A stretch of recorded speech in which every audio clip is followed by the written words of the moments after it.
It was late autumn of 2011 when I decided to take a short break from the city and spend a few days alone. I'd been feeling exhausted from work, barely sleeping, always surrounded by noise and screens.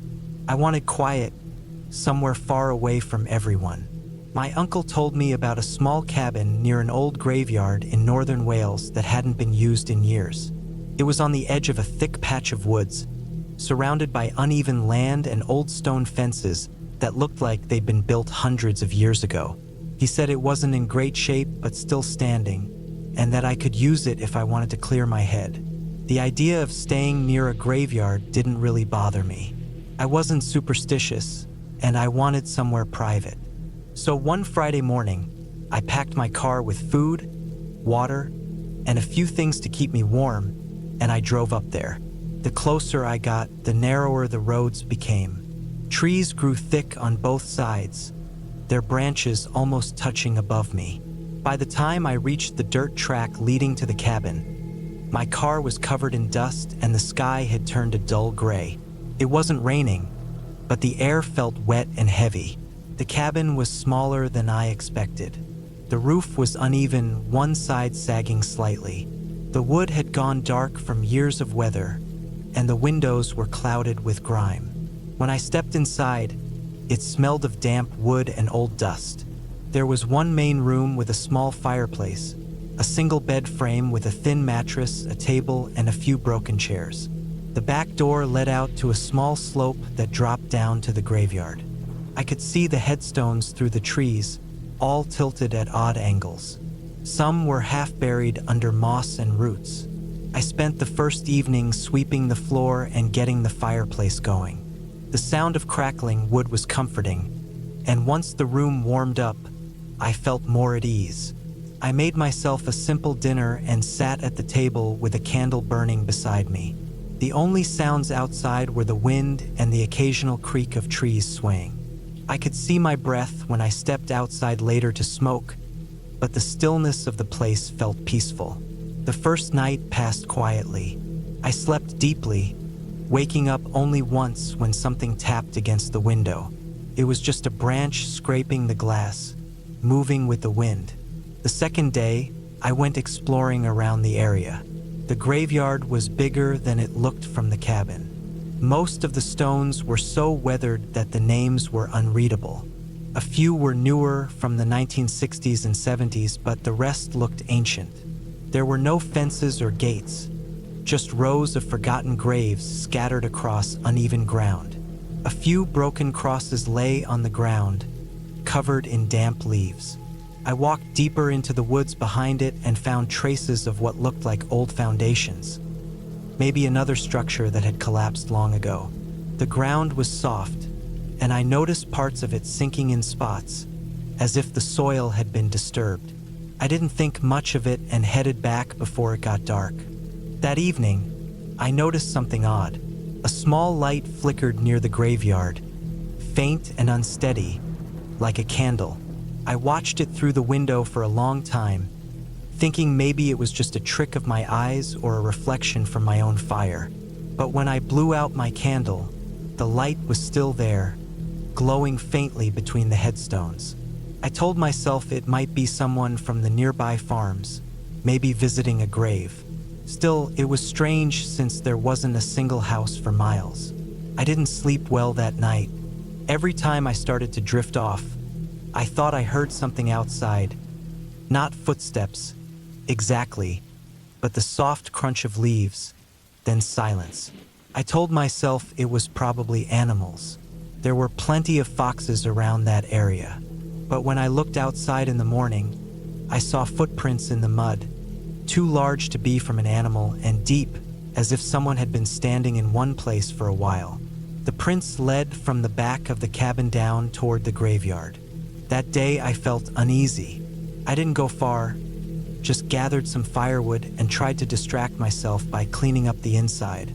By late afternoon, fog started rolling in thick from the woods, swallowing the view until I couldn't see more than a few feet out the window. Stayed that way all evening, heavy and silent. When night came, I couldn't even see the trees anymore. I heard a dull thud once against the back wall, then nothing. My heart was pounding. I waited, holding my breath, but the sound didn't come again. Around midnight, I woke up to a faint rustling noise. It wasn't inside but close, right outside the wall near the bed. I stayed still, listening. It was slow and irregular, like someone moving carefully through wet leaves. Then I heard the faint sound of something metallic, like a shovel scraping the ground. That made me sit up. I waited for several minutes, trying to convince myself it was just my imagination or maybe the wind shifting something loose. But when I looked out the small window by the bed, I could see a darker shape moving between the gravestones. It wasn't far, maybe 20 or 30 feet away. The fog made everything look blurred, but I could make out slow movements, bending and straightening again. Whoever it was, they weren't carrying a light, and I could hear the soft thump of dirt hitting the ground. My stomach turned. I didn't know what to do. If it was someone digging at night in a graveyard, I didn't want to confront them. I just sat there, frozen, listening until the sound stopped. When morning came, I went out to check. The fog was gone, and everything looked normal again. But near one of the graves, the soil looked freshly disturbed. The ground was uneven, a shallow hole half filled back up. I didn't see any tools, no tracks, nothing. It was as if someone had tried to dig, then stopped. I couldn't shake the thought of what they might have been doing. By the third night, I was ready to leave, but it was late, and I didn't want to drive in the dark. I decided I'd pack early in the morning and go first thing. I went to bed early, but the wind picked up again, making the whole cabin creak. Around 2 a.m., I woke to the sound of something dragging along the ground outside. It was slow and heavy, like something being pulled through the dirt. My mouth went dry. I sat up, every muscle tight. Then I heard a thump against the back door. Just one. I didn't move. A few minutes later, another. Then silence. I stayed awake the rest of the night, waiting for daylight. When I finally stepped outside at dawn, the back door had deep scratches in the wood, near the bottom. The earth beside it was disturbed again, like someone had been standing there, dragging something. There was also a smell, a faint, sour, earthy scent that wasn't there before. I followed the marks a few steps toward the graveyard, but they disappeared quickly in the grass and leaves. That was enough for me. I packed everything, locked the cabin, and left without looking back. When I got to the main road, I stopped and looked in the mirror once. The fog was creeping back again, covering the tops of the trees, and I could just barely make out the shape of the cabin through it. For a long time after that, I tried not to think about what I'd heard or seen. But a few weeks later, curiosity got the better of me, and I searched online about that area. I found a small article from years back, a local man who'd gone missing in the late 1990s. The last place anyone saw him was near that same graveyard. He was known to be a grave digger who sometimes took old jewelry and trinkets from older graves to sell. His body was never found. I don't know if that's who I heard out there, or if it was someone else doing something they shouldn't have been. But whatever was happening near that graveyard, I'm glad I didn't try to find out more that night. When I think back to those few days, it's the sound I remember most. That quiet scraping in the dark, the dull thud of dirt, and the way the air outside the cabin always smelled faintly of earth, even when nothing was there. It's strange how silence can make your own heartbeat sound louder, how every small noise feels like a warning. I never went back to that cabin again. My uncle sold the land a year later, and I didn't ask who bought it. I sometimes wonder if they ever stayed there long enough to hear the same sounds, or if they ever looked down at the ground behind that cabin and noticed that some parts of the earth there never quite settle flat.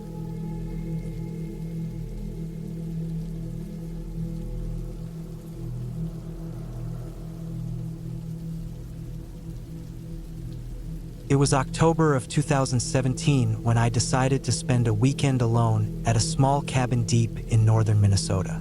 The place belonged to a friend's uncle who used it for hunting season, and since it was empty most of the year, I figured it would be the perfect place to get away from everything for a while.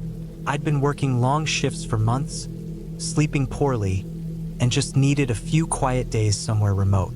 The idea of being surrounded by trees, hearing nothing but the wind and the occasional loon from the lake nearby, sounded perfect at the time. The drive there was already unsettling. It took nearly 5 hours from Duluth, most of it on cracked 2-lane roads that ran between miles of pine forest. The last 20 minutes were on a dirt trail that looked more like something made by deer than cars. I didn't have any phone signal past the last gas station, which didn't bother me then. I actually thought it added to the feeling of being away from everything. The cabin itself sat by a small lake that was half covered in fallen leaves. It was an old wooden structure, simple, with one bedroom, a small kitchen, and a porch that faced the water. There was a fire pit outside surrounded by a few rusted metal chairs, and a little shed behind it that leaned slightly to one side. Inside, it smelled like dust, old wood, and faintly of something musty, maybe from the lake air. The place hadn't been used in a while. There were spider webs in the corners, a few old hunting magazines stacked on the table, and a single metal bed frame with a mattress that felt like it had been there since the 80s. But it was quiet, that quiet that makes you feel completely cut off from the world. I unpacked, opened a few windows, and decided to walk around before it got dark. The woods around the cabin were dense, the kind that swallow sound. I could hear my own breathing louder than anything else. I followed a narrow path that led down to the lake and stayed there for a while, watching the reflection of the trees move in the ripples. It was peaceful but strange how empty it felt. No sounds of boats, no people, not even the distant sound of a car. Just me and the soft rustling of leaves. That first night, everything was fine until around midnight. I had made a small fire outside, eaten a can of soup, and gone inside to sleep. The generator out back had been running for a while, but I decided to shut it off before bed since it made too much noise. That left the cabin in total silence except for the creaking of the wood as it cooled in the night air. I fell asleep sometime after 1. What woke me wasn't a sound at first. It was that feeling when your body knows something's wrong before your brain does. I opened my eyes and realized the cabin was completely dark. I couldn't see anything but the faint outline of the window. Then I heard something. It wasn't close at first, but it was steady. Footsteps, not heavy, but slow. They came from outside, near the porch. I stayed completely still, listening. The sound of someone walking on gravel, just barely audible. Then a pause. Then another step. At first, I tried to convince myself it was just an animal, maybe a deer or something moving near the fire pit. But then I heard the distinct sound of wood creaking, the porch steps. There were 3 of them, and I counted each one as they sounded, slow and deliberate. Then nothing. I lay there, staring into the dark, trying to hear if they'd moved again. I could hear my own heartbeat pounding in my ears. A few minutes passed. The air in the room felt thick. Then there was a soft sound, like the lightest tap on glass. The front window, just one tap. Then another, like someone brushing their fingers across it. I wanted to get up, to grab my flashlight or the small axe I'd seen by the door earlier, but I couldn't move. My body felt locked. I waited, every nerve in me on fire, and then it stopped. Nothing else, just silence. After maybe 10 more minutes, I forced myself to sit up. I turned on the flashlight. The cabin was empty, of course, and when I looked through the window, the porch was still. I didn't sleep after that. I sat in the chair by the table with the flashlight on, listening until morning. When the first light came through the windows, I went outside. The ground was wet with dew, and near the porch steps, I saw footprints. Bare ones, the kind that show every toe. They were small, smaller than mine, but they weren't animal tracks. They went from the gravel path up to the porch, then stopped near the window and turned back into the woods. I followed them for a while, but they disappeared into the brush not far from the shed. I told myself maybe someone was camping nearby or a local kid messing around, though I hadn't seen another soul since I'd arrived. I tried not to think about it too much. I spent most of the day outside, chopping wood, trying to keep busy, but that uneasy feeling stuck with me. I kept catching myself looking toward the treeline, expecting to see someone there. That night, I left the generator running for light and some noise. I figured if anyone was out there, they'd stay away from the sound. Around 10, I locked up, double-checked every window, and tried to sleep again. It must have been around 2 when I woke up to the sound of something metallic scraping against the back wall of the cabin. Not fast, slow, dragging, like metal on wood. It stopped, then started again, closer to the window near the kitchen. I turned off the generator's noise in my head and realized the power had already gone out. The only sound was that scraping. I grabbed the flashlight and the axe this time and stood by the door, trying to listen. My heart was pounding so hard it felt like it filled the room. Then I heard another sound, a sharp, short tap, right on the metal door handle. I shone the light there, but nothing moved. I waited, breathing shallow, and after a few seconds, something brushed the door again. Then I heard what sounded like slow footsteps moving away, back toward the woods. I didn't follow. I just waited until daylight again. In the morning, I went around the back of the cabin. The ground was disturbed, the dirt scuffed up, and near the wall, there were marks. Long scratches in the wood, like someone had dragged a piece of metal across it. I checked the shed, and inside, I found an old crowbar on the floor, half covered in dirt. It looked like it had been used recently. That was when I decided I wasn't staying another night. I packed everything as fast as I could and loaded it into the truck. Before leaving, I took one last look at the cabin. That's when I noticed something that made my stomach twist. Near the edge of the porch, right where the steps began, was a small pile of rocks stacked neatly, about the height of my hand. On top of them was a piece of broken glass from one of the windows. I hadn't seen it there before. It looked like someone had placed it carefully. The drive out felt twice as long as the way in. The road looked different, narrower somehow. Every time I passed a clearing, I caught myself looking for movement. By the time I reached the main road, I still had no signal. I didn't stop until I hit the next town. Later, when I told my friend about it, he said the uncle mentioned having problems before. People trespassing, sometimes stealing tools or leaving strange things around the property. One time, someone had even broken in and slept in the cabin when he wasn't there. The police couldn't find anyone. They said some locals living off the grid sometimes wandered that area. That explanation made sense, I guess. But even now, I can still picture those footprints in the morning dew, small, bare, perfectly clear. And that pile of rocks by the steps. Whoever it was out there that night wasn't trying to break in. They were just watching. And I don't think I'll ever know how long they'd been there before I woke up.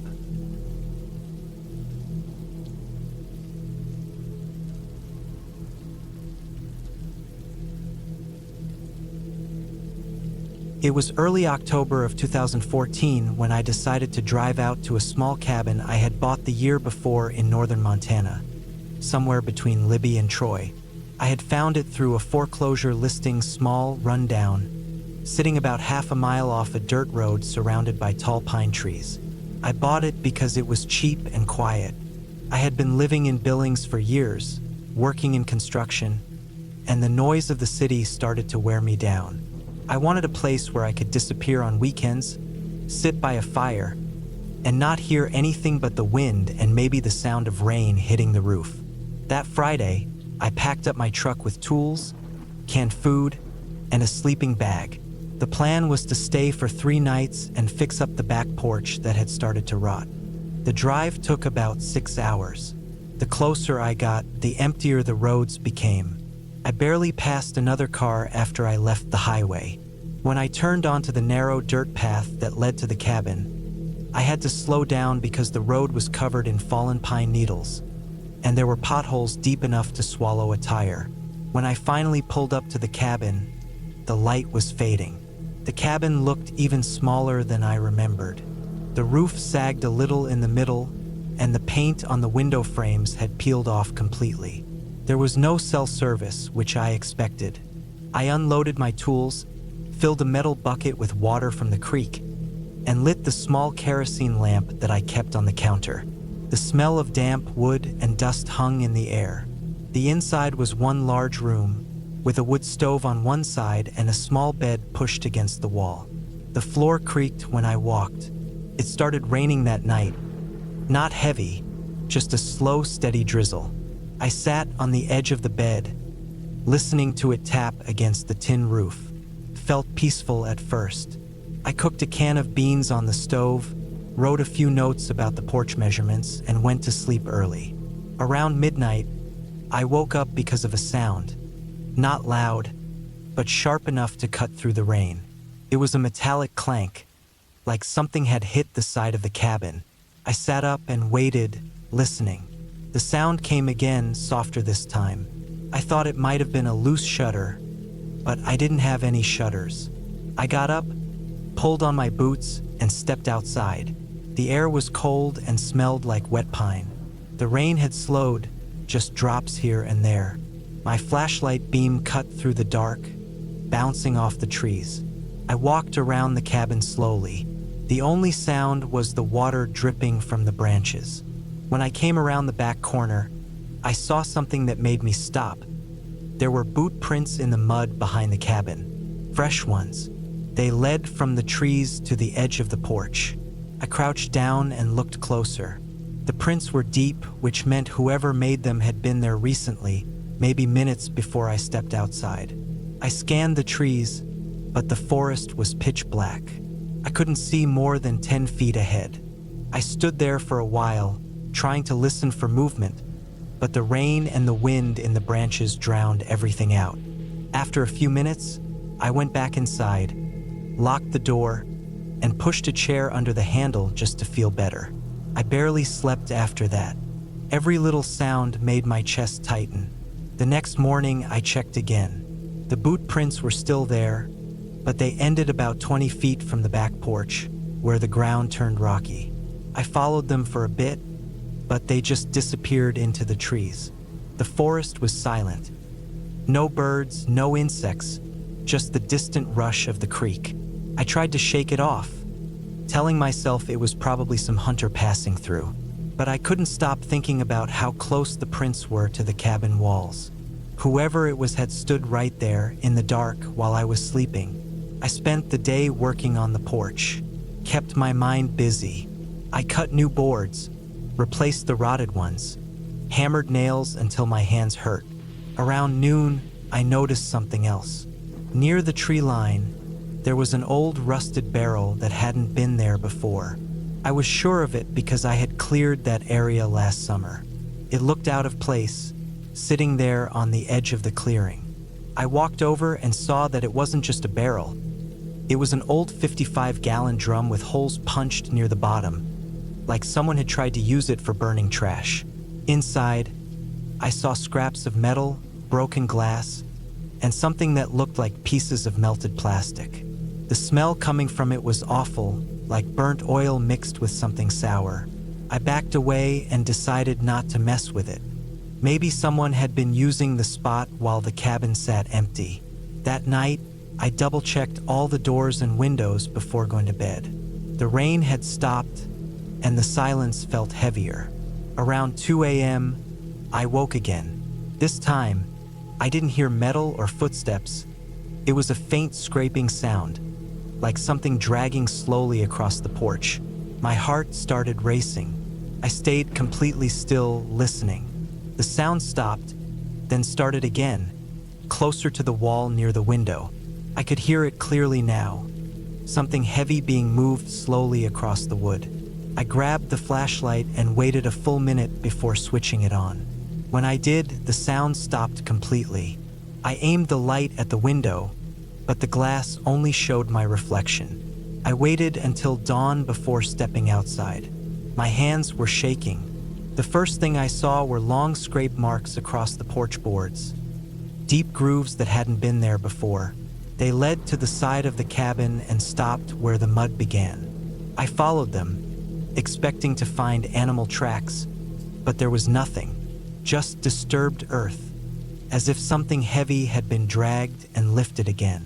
When I turned around to head back, I noticed something else near the burned barrel. It was tipped over now. Scattered around it were half-burnt items. An old boot, a torn piece of tarp, and what looked like the corner of a shirt sleeve. The fabric was dark, stiff, and covered in dirt. I felt sick looking at it. By then, I didn't care about fixing the porch. I packed up everything and decided to leave that morning. But when I went to start the truck, the hood was slightly open. I hadn't left it that way. My stomach dropped as I lifted it.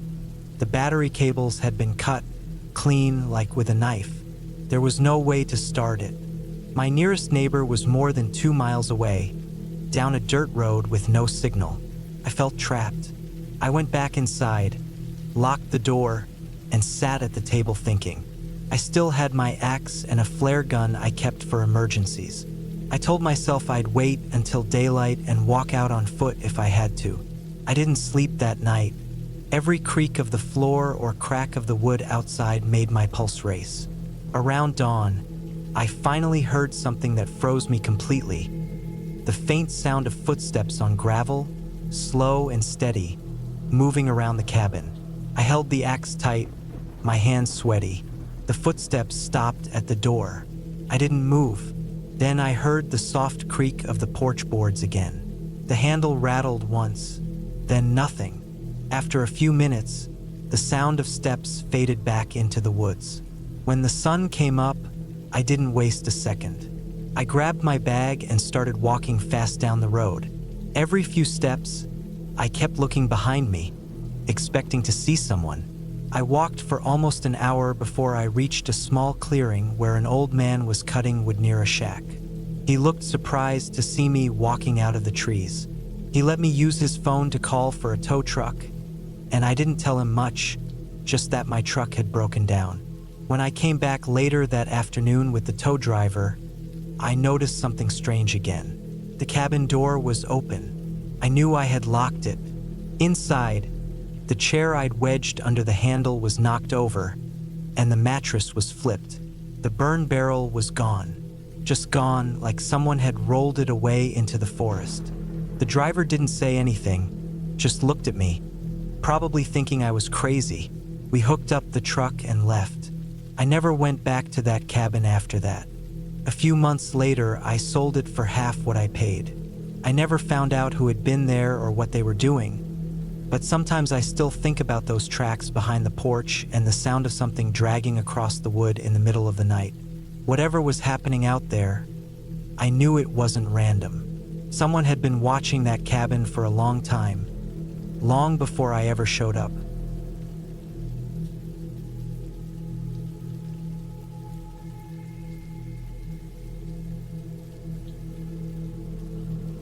It had been nearly 6 years since I last saw my ex-husband, Mark. Our marriage ended quietly, no big fight or police reports, just years of drifting apart until we both stopped trying. We sold the house, split the money, and went our own ways. I moved to a small town outside Helena, Montana, trying to start fresh. Mark stayed up north, near Flathead Lake, where he'd built a small cabin during our last year together. I never liked that place. Too isolated, too quiet.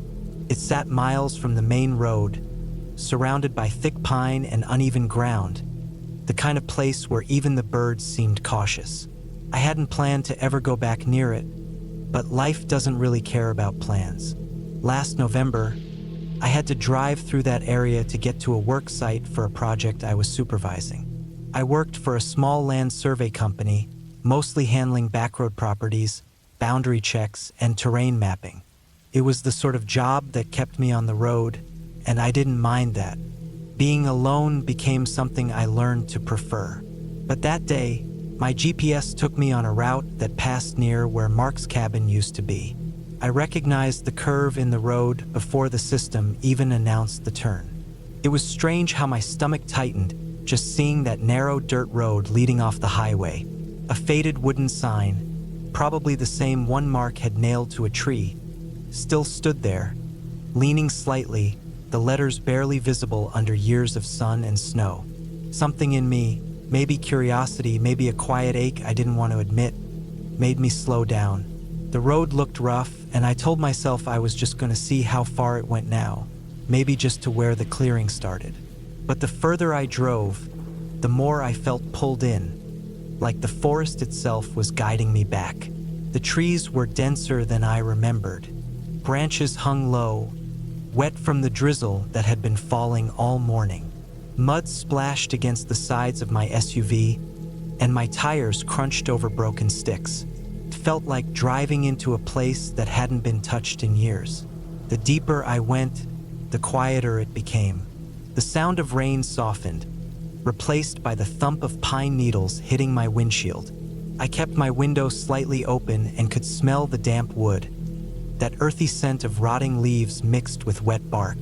After a few more minutes, I reached the clearing where the cabin stood. It looked smaller than I remembered, like the forest had been slowly swallowing it. The roof sagged near the edge, and one of the porch railings was missing. The place looked abandoned. No tire tracks, no smoke, no sign of anyone around. I parked near a half-collapsed shed and just sat there for a moment, listening to the ticking of my cooling engine. I don't really know why I got out. Maybe I wanted closure. Maybe I just wanted to see if anything of us still existed there. The grass was tall, nearly to my knees, and the ground was soft and uneven. When I reached the porch, I noticed the front door was slightly open, not wide, just enough to let a bit of shadow leak out. Could have been wind, or maybe the wood had warped. Still, I hesitated. That kind of silence does something to your nerves. It presses against you, makes every sound feel sharper. I finally pushed the door open. The smell hit me first. It was musty, like old wood and trapped air, mixed with something faintly metallic. Inside, it was darker than it should have been, even though it was only mid-afternoon. The curtains were still up, but they were stiff with dust. I could see where water had leaked through the ceiling, leaving dark stains across the walls. The furniture was mostly gone. Just a few things left: the old rocking chair Mark built, a rusted metal lantern on the table, and the frame of the bed we used to sleep in. Everything else looked like it had been either taken or destroyed by time. There were muddy footprints on the floor, small ones, almost like someone had been walking in and out during the rain. They didn't look recent, but I couldn't tell how old they were either. As I walked further inside, my shoes creaked against the warped floorboards. I checked the back room where Mark used to keep his tools. Most of the shelves were empty, except for a few cans of paint and a torn jacket thrown on the ground. A faint smell of oil hung in the air. I remembered how Mark used to work in here late at night, building or fixing things that didn't need fixing. He'd disappear into that room for hours, hammering or sanding, saying it helped him think. When I stepped back into the main room, I noticed something on the table that I hadn't seen before. A metal coffee mug, coated with a thin layer of dust, and next to it, a half-burned candle. The wick was black but dry. It hadn't been used recently, but it hadn't been sitting there for 6 years either. I felt a strange tightness in my throat. Someone had been here not long ago. Outside, the drizzle had turned into steady rain. It pattered softly on the tin roof. I looked out the window and saw faint tire marks cutting through the mud, leading away from the cabin. They weren't from my car. I could tell from the tread pattern. They were older, maybe from a few weeks ago. For a moment, I thought about leaving, but part of me wanted to understand who had been here. I stepped outside and followed the tracks as far as I could. They led past the shed and toward the tree line before fading into the brush. Near the edge of the woods, I found something that made my skin crawl. A pile of chopped firewood stacked neatly under a tarp that hadn't been there before. It looked fresh, too, the wood still pale and dry inside, like it had been split recently. That meant someone was still using this place, at least sometimes. It didn't make sense. The cabin had no power, no running water. There was no reason anyone would live out here unless they were trying to stay unseen. I decided I'd seen enough. I went back to my car, but as I got closer, I noticed something that froze me in place. The passenger door was slightly open. I knew I'd shut it when I got out. I stood there for a moment, rain dripping from my hood, just staring at it. My first thought was that maybe the latch had come loose from the cold, but the feeling in my gut told me otherwise. I looked around carefully. The woods were silent, but not the peaceful kind of silence. This was the kind that feels heavy, like something is holding its breath. I checked the back seat through the window, my pulse thudding in my ears. Nothing. I opened the door slowly, half expecting someone to lunge out, but the seat was empty. The only thing different was the glove compartment. It was open, and the papers inside had been shuffled. Whoever had been in the cabin had been watching me, waiting for me to go inside. That realization hit hard. I didn't waste another second. I slammed the door, started the car, and reversed fast enough to send mud flying up behind me. My tires slipped once before gripping the road again, and I didn't look in the rearview mirror until I hit the main road. My hands were shaking so badly I had to pull over a few miles later just to breathe.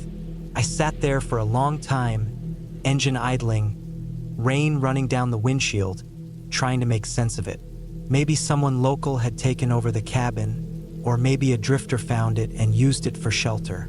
But what bothered me most wasn't the footprints, or the candle, or the open glove box. It was how quiet everything had been. Whoever was there must have been close enough to see me, maybe even standing in the trees while I was inside. I filed my report for work the next day, leaving out that part of the detour. I couldn't explain it without sounding paranoid. A week later, I checked property records out of curiosity. The cabin was still listed under Mark's name. He hadn't sold it, but when I called a mutual friend, I found out Mark had died in an accident 2 years earlier. He'd been working construction near Spokane when scaffolding collapsed. The cabin had technically been abandoned since then, so whoever had been out there wasn't Mark. But they'd been living in his space, using his things, watching that place like it still belonged to them. I didn't report it. Maybe I should have. But part of me didn't want to get dragged into it again. It's been months since that drive, but sometimes when it rains, I think about that cabin. I think about how quiet it was when I stepped inside, how the candle and mug looked like someone had just left. And I wonder if the person who'd been watching me that day ever came back, or if they never left at all. I'll never drive that road again. Some places, once you leave them behind, you should never go back to.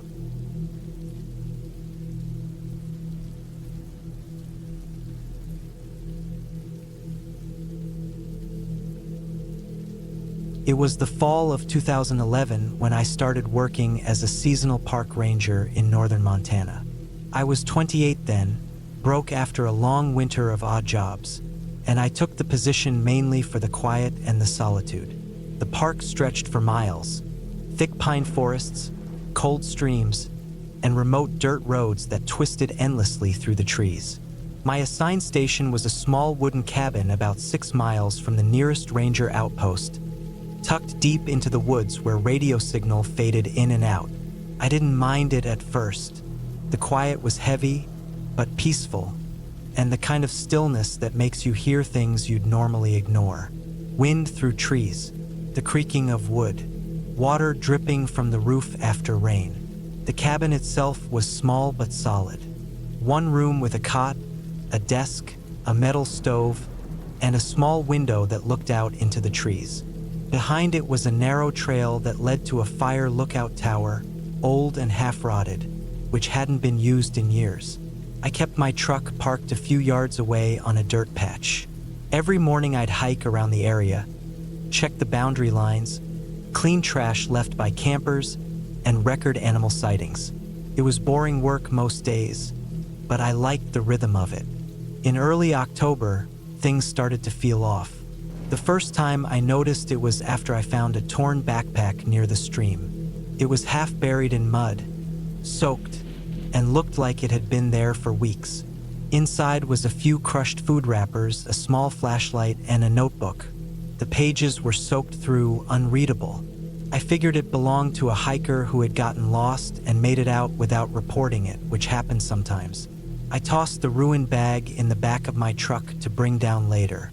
That same evening, as I was sitting on the porch watching the light fade through the trees, I noticed something strange.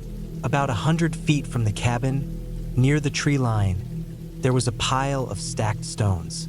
They weren't there before. I'd walked that stretch dozens of times, and I would have seen them. There were 5 of them, balanced carefully, each one about the size of a football. It looked like someone had built a small marker or sign. It wasn't unusual for hikers to leave things like that, but it bothered me because no one was supposed to be that deep in the restricted area without a permit. I went out to look at it, kicked one of the rocks, and the pile collapsed instantly. Nothing special about it, just damp stones. But when I walked back toward the cabin, the silence hit me. The kind that feels thick, like the whole forest was holding its breath. I could hear my boots crunching against the dirt, my own breathing, and nothing else. No birds, no wind. That night, I couldn't sleep. I lay on the cot with my flashlight beside me, listening to the woods through the window. Around 2 in the morning, I heard it, a single, short thud from outside. Not loud, but heavy, like something dropped onto the porch. I waited, staring up at the ceiling, heart pounding. Then I heard it again, softer this time, followed by the faint creak of wood. It was the sound of someone stepping on the porch boards. I didn't move. I stayed perfectly still, barely breathing. After a minute, the sound stopped. I waited another 10 minutes before sitting up, then grabbed my flashlight and quietly went to the window. I shone the beam outside but saw nothing, just the outline of trees and the edge of my porch empty. I tried to tell myself it was probably an animal, maybe a deer, maybe even a raccoon, but something about the way those boards creaked felt wrong. Too slow, too heavy. In the morning, I stepped outside and saw footprints on the porch. They weren't from boots, more like old, worn shoes, faint but visible in the morning dew. They led down the steps and disappeared into the dirt toward the trees. That was the first time I felt real unease. There shouldn't have been anyone out there. I radioed the outpost to report possible trespassers, but the line crackled and faded before I got an answer. That day, I decided to patrol the area more carefully. I walked out past the stream and looped around the old lookout trail. About halfway up, I saw another pile of rocks, this one larger, with a stick driven upright through the top. I felt my stomach tighten. The stick had something hanging from it, a small piece of torn blue fabric, fluttering slightly in the wind. I didn't touch it. I just stared at it for a while before heading back down. When I returned to the cabin that evening, I noticed something new. The backpack I'd left in the truck bed was gone. The back of the truck was empty, clean, as if I'd never put it there. I searched around the cabin for half an hour, even checked the trees near the path, but there was no sign of it. I felt this slow rising fear, the kind that sits behind your ribs and doesn't go away. That night, the noises came back. Faint footsteps circling the cabin, always keeping a distance, always stopping when I moved. At one point, I thought I saw movement outside the window, a brief shape in the dark, human height, gone as soon as the flashlight hit the glass.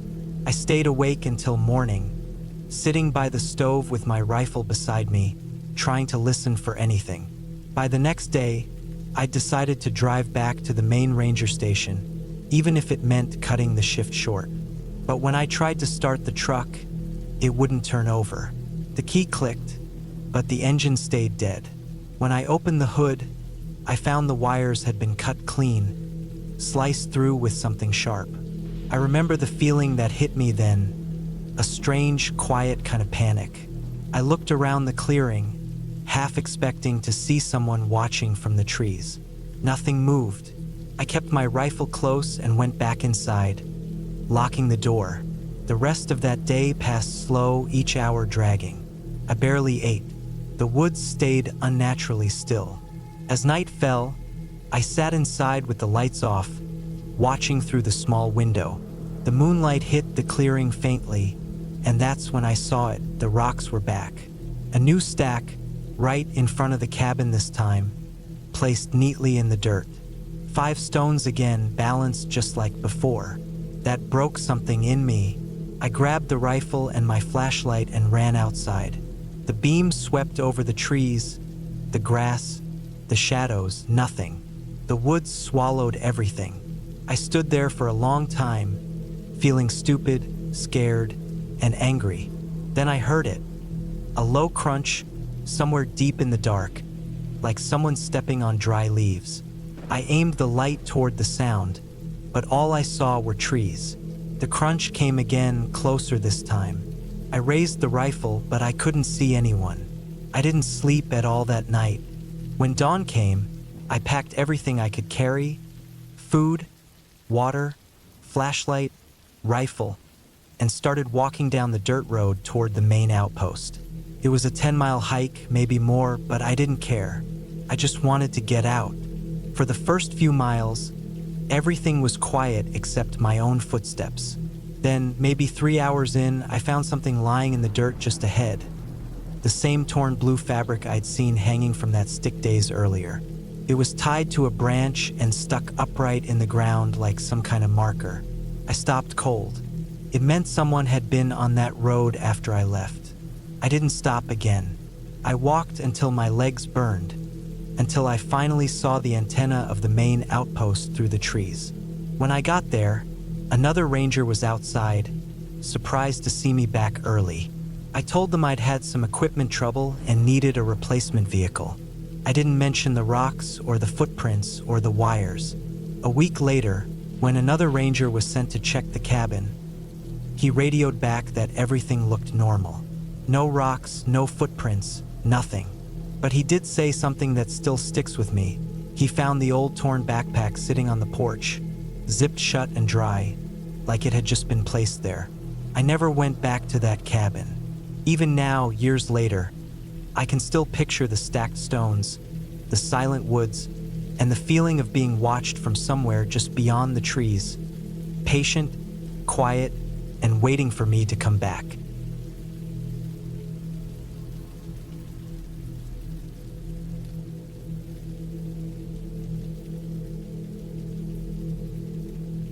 It was the summer of 2016 when I decided to take a few weeks off work and spend some time alone in the mountains of northern Utah. I was 31 back then, living in Salt Lake City, and my life had started to feel mechanical: work, home, repeat. I needed silence, somewhere far from the traffic, far from people. I rented an old wooden cabin through an online listing, sitting deep in the Uintas, about a 2-hour drive from the nearest town. It wasn't a fancy cabin. The pictures showed rough wooden walls, a small porch, and a metal roof, but that's what I wanted, something quiet and isolated. When I arrived, the first thing that hit me was how empty it felt out there. The air smelled of pine and old rain, the kind that clings to the ground long after a storm. The gravel road leading to the cabin was narrow and barely maintained. My tires crunched against loose stones as I slowed to a stop. The cabin sat in a clearing surrounded by dense trees, tall, thin pines that creaked when the wind moved through them.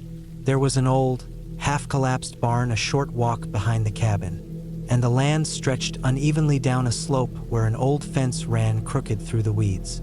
Inside, everything was covered in a faint layer of dust.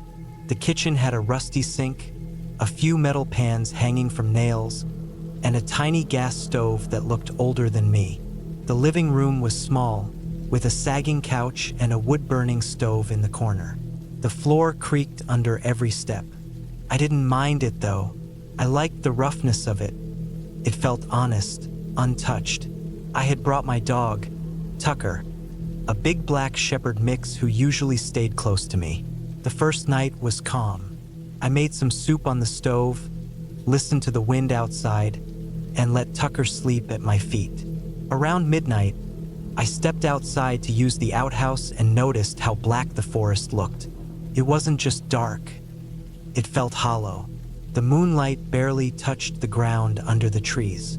Tucker stood at the doorway, stiff, watching something I couldn't see. I called him quietly, but he didn't move. I figured he probably smelled a deer or raccoon and thought nothing more of it. The next morning, I took him down a narrow path that wound into the forest behind the cabin. The path was faint, but it was clear someone had used it before. We walked for an hour, following the slope downhill until we reached a dried creek bed. There were deer tracks in the mud, but there was something else too: longer prints like bare feet, but oddly shaped, the toes too long, the arch too deep. I thought maybe someone had been hiking barefoot, though it made little sense that far out. That night, I woke to Tucker growling softly beside the bed. It wasn't a bark, just a low sound, steady and alert. I sat up and listened. The forest outside was silent. No crickets, no wind, nothing. Then I heard it, faint movement on the gravel outside the cabin. Slow, deliberate crunches like someone stepping carefully.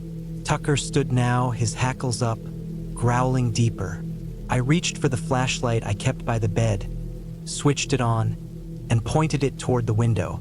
The beam cut across the room and out into the yard through the glass. I didn't see anything, just the porch and the faint outline of trees. I waited for a while, then turned off the light and sat still. The steps stopped, but Tucker didn't calm down for a long time. He kept watching the window, occasionally letting out a low, uneasy rumble. I barely slept after that. In the morning, I walked outside and saw the prints. They were in the dirt beside the porch, bare feet again, but not quite right. The heel was wide, the toes narrow, and they looked deeper than normal, like whoever made them had heavy steps. I crouched down to look closer, but the sight of them made me feel uncomfortable, like I was looking at something that shouldn't be there. I checked the road, but there were no tire marks, no signs of anyone else being around. The nearest cabin was over 3 miles away, and I hadn't seen a single person since I got there. By the third night, the quietness had become unsettling. I realized how far removed I was. No phone signal, no neighbors, just trees and wind. I started to notice small things. The firewood pile I kept beside the porch looked moved in the morning, like someone had picked through it. A tin cup I left on the porch railing one night was lying on the ground the next morning, dented. I told myself maybe it was animals. There were plenty of them out there, but deep down I didn't believe it. The worst night came 5 days into my stay. The air had turned cold, and clouds covered the moon completely, leaving the forest in total darkness. I was reading by the dim lantern light when Tucker started growling again, this time from near the window.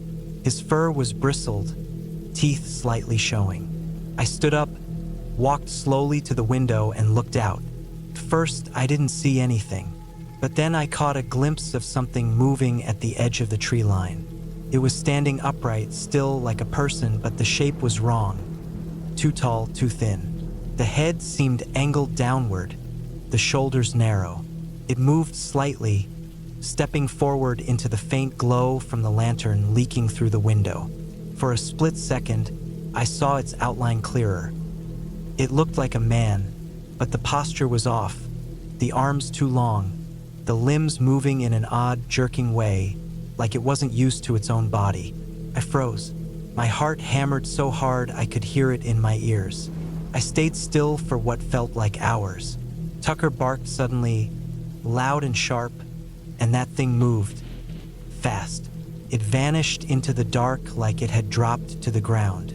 I heard the crunch of leaves, then nothing. I didn't sleep that night. I sat in the corner of the room with the lantern burning until dawn. Tucker pressed against my leg, still tense. When the sun came up, I went outside and walked to where I saw it. There were footprints again, same strange bare ones. leading up to the edge of the clearing and then disappearing into the woods. The ground beyond was covered with pine needles, so it was impossible to follow. That morning I packed up. I didn't even finish breakfast. The forest felt wrong, too silent, too heavy. Tucker refused to leave the porch at first, which wasn't like him. He kept sniffing the air and staring into the trees, whining quietly. On my way out, I noticed something that made my stomach drop. Near the start of the gravel road, a few hundred yards from the cabin, there was a small animal carcass. A deer, or maybe what was left of one.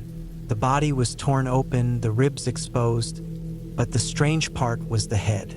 It wasn't bitten off or chewed. It was gone entirely, like it had been cleanly removed. No blood around, no drag marks, just the body.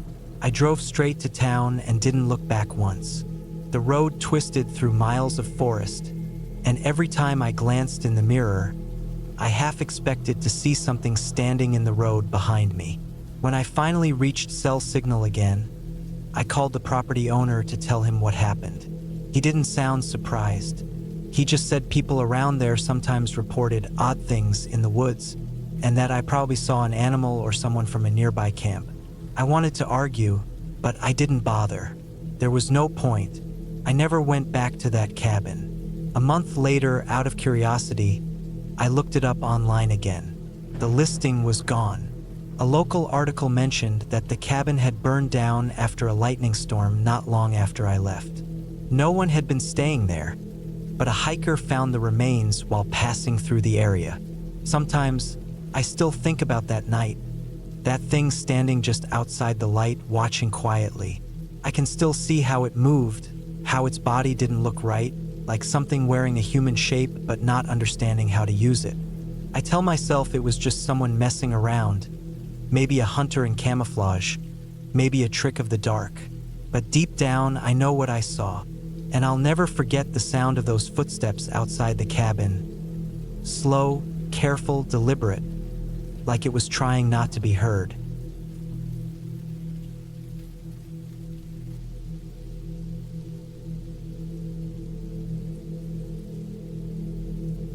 It was early November of 2018 when I decided to spend a few days at an old cabin my uncle used to own, deep in the woods near the Canadian border. I had been working non-stop for months, and I just needed a quiet place to clear my head. The cabin had been empty for years, and I figured a few nights away from everything might help me reset. I took my dog, Max, with me, a 3-year-old German Shepherd who never left my side. I trusted him more than most people, and I knew he'd alert me if anything felt off. The drive up there took most of the day. The last hour of it was nothing but narrow dirt roads, twisting through thick pine forest. The sky was gray the whole time, heavy with clouds, and the air had that damp, cold bite that comes before snow. The closer I got, the quieter everything became. No cars, no houses, just trees and the crunch of my tires over gravel. When I finally pulled up to the cabin, it was smaller than I remembered. Dark wood, slanted roof, and a short porch with 2 cracked steps. It looked abandoned, but that's exactly what I expected. I parked beside it and got out. The ground was soft with wet leaves, and Max ran ahead, sniffing around, tail wagging at first before it slowly lowered. He started pacing in circles, his ears up, nose twitching. I thought maybe it was just some animal scent, maybe deer or raccoons, so I brushed it off. Inside, the air was stale, like it hadn't been opened in a decade. Dust hung in the light from the windows. The floor creaked under my boots. There was one small bedroom, a main living area with an old wood stove, and a narrow kitchen with a rusty sink and empty cupboards. The place hadn't been touched in years, but it was still standing strong. I unpacked my gear, set up a small fire in the stove, and spread my sleeping bag out near it. By sunset, the forest outside was pitch black.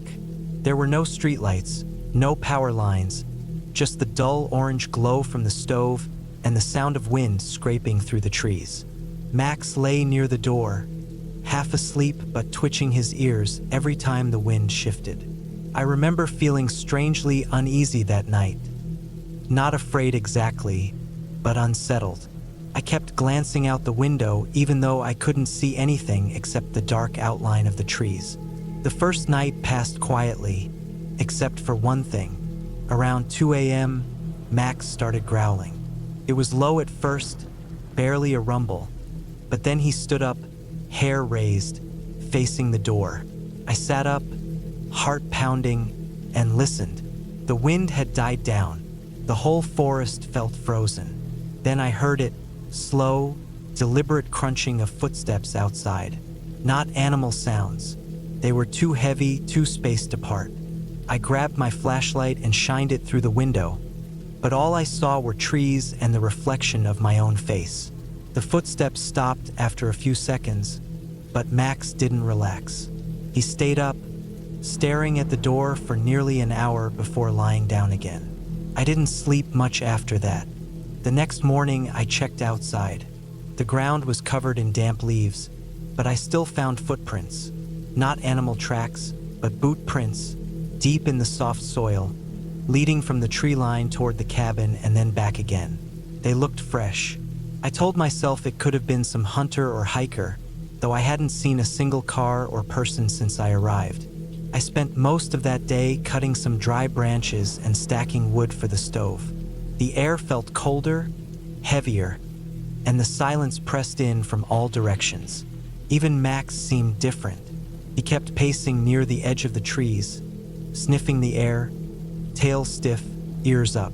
By late afternoon, clouds rolled in again. The temperature dropped fast. I cooked a small meal on a camping stove, fed Max, and tried to shake off the feeling that someone was out there watching us. I went to bed early with the fire burning low. That night, the noises came back, but this time it wasn't footsteps. It sounded like something brushing against the side of the cabin. Then there was a faint metallic scraping, like nails or metal dragging against the door latch. Max went wild, barking deep and loud, standing between me and the door. The noise stopped for a moment, and then I heard fast footsteps running off into the woods. I waited until daylight to check outside. There were more boot prints, clearer this time. Whoever it was had been standing right next to the window. I could even see where they had leaned close enough to leave a faint smudge on the glass. That's when it hit me. Someone had been watching us while we slept. I thought about leaving right then, but the cabin was nearly 2 hours from the main road.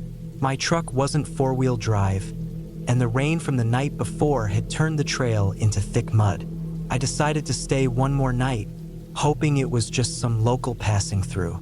I kept an axe near me, locked the door, and stacked wood inside so I wouldn't have to go out. Around sunset, the rain started again. Steady, cold, and endless. The sound of it hitting the metal roof was constant. I felt safer in the noise somehow. Max lay close to the fire, eyes open, not sleeping. The whole night passed without any strange sounds.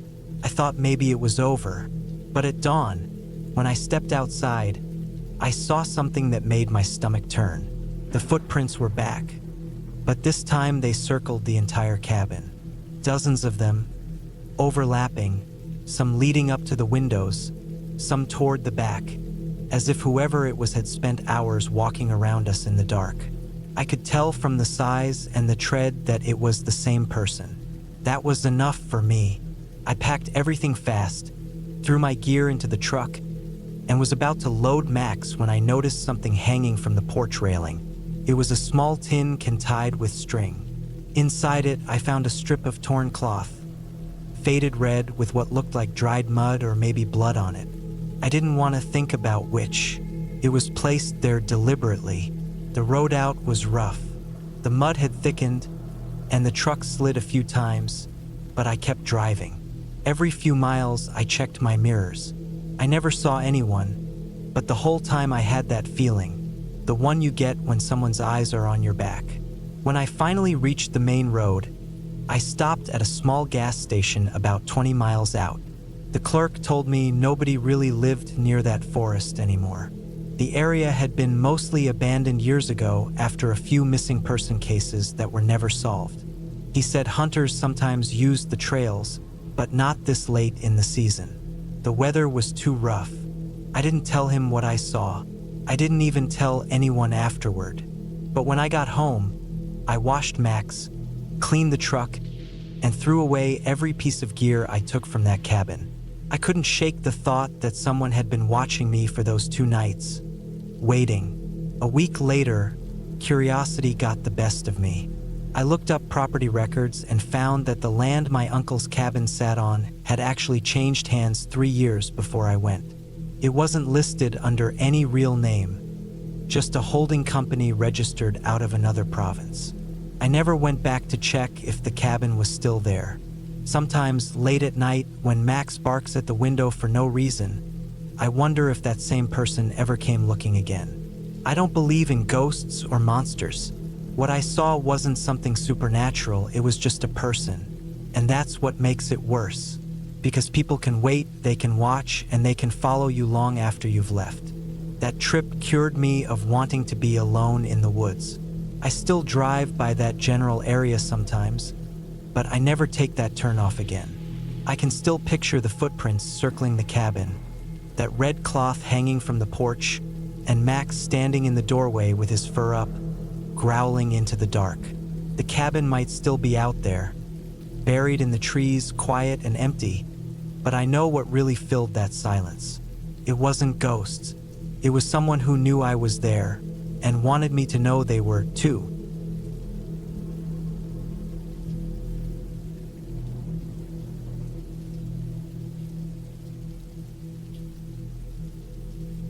It had been raining all day when I decided to keep driving north, away from the noise of everything I knew. My name's Ryan. I was 32 at the time, and for months I'd been looking for a break from the city, somewhere quiet where I could just think, maybe start building something of my own. I had this small piece of land I'd bought the year before, somewhere deep in the woods near the border of Scotland, a few miles off a dirt road that barely anyone used anymore. I had told myself I'd build a small cabin there one day, just a place to stay for weekends or when I wanted to get away from everything. That day, I decided to finally start. It was late September 2016, and the rain came down heavier as the sky started to turn gray. The road was slick, and the sound of water hitting the windshield was constant. My old pickup truck rattled every time I hit a bump, and the wipers barely kept up with the rain. I remember how the air outside was cold and thick with the smell of wet soil. When I finally turned off onto the narrow dirt path that led toward the land, the tires slid a little on the mud, but I pushed through. The trees closed in tighter the deeper I went, tall, dark pines leaning over the track like they were swallowing it whole. When I reached the small clearing, it was already getting dark. The rain hadn't stopped for a second, and my headlights cut through the mist like weak flashlights. The place looked rougher than I remembered from the summer. Overgrown grass, damp earth, and branches scattered everywhere. I parked close to a fallen tree and stepped out. The sound of the rain hitting the hood of the truck was loud, and I could feel the cold bite of the wind right through my jacket. My boots sank into the mud as I walked around, checking the space where I planned to build. The plan was simple. A small wooden cabin, maybe just one room to start with. I had the tools in the back of the truck, an axe, hammer, nails, a handsaw, and a few planks I'd brought along. I didn't expect to finish it, just to start something, to mark the beginning of it. I set up a small tarp by tying it between 2 trees so I'd have somewhere dry to work under. The rain didn't stop, and every sound seemed louder in the stillness around me. There were no birds, no crickets, nothing. Just the constant sound of rain and the occasional creak of trees moving in the wind. I worked slowly, cutting small logs for the frame and trying to ignore the chill that kept crawling up my back. By the time I had a rough frame standing, 4 upright logs with a few cross beams, it was well past midnight. My arms ached from swinging the axe. The light from my small camping lantern flickered every few seconds, and the ground around me was turning into thick, sticky mud. I hadn't realized how soaked I'd gotten until I stopped moving. The cold hit me all at once, and I could see my breath in the air. That's when I first noticed something odd.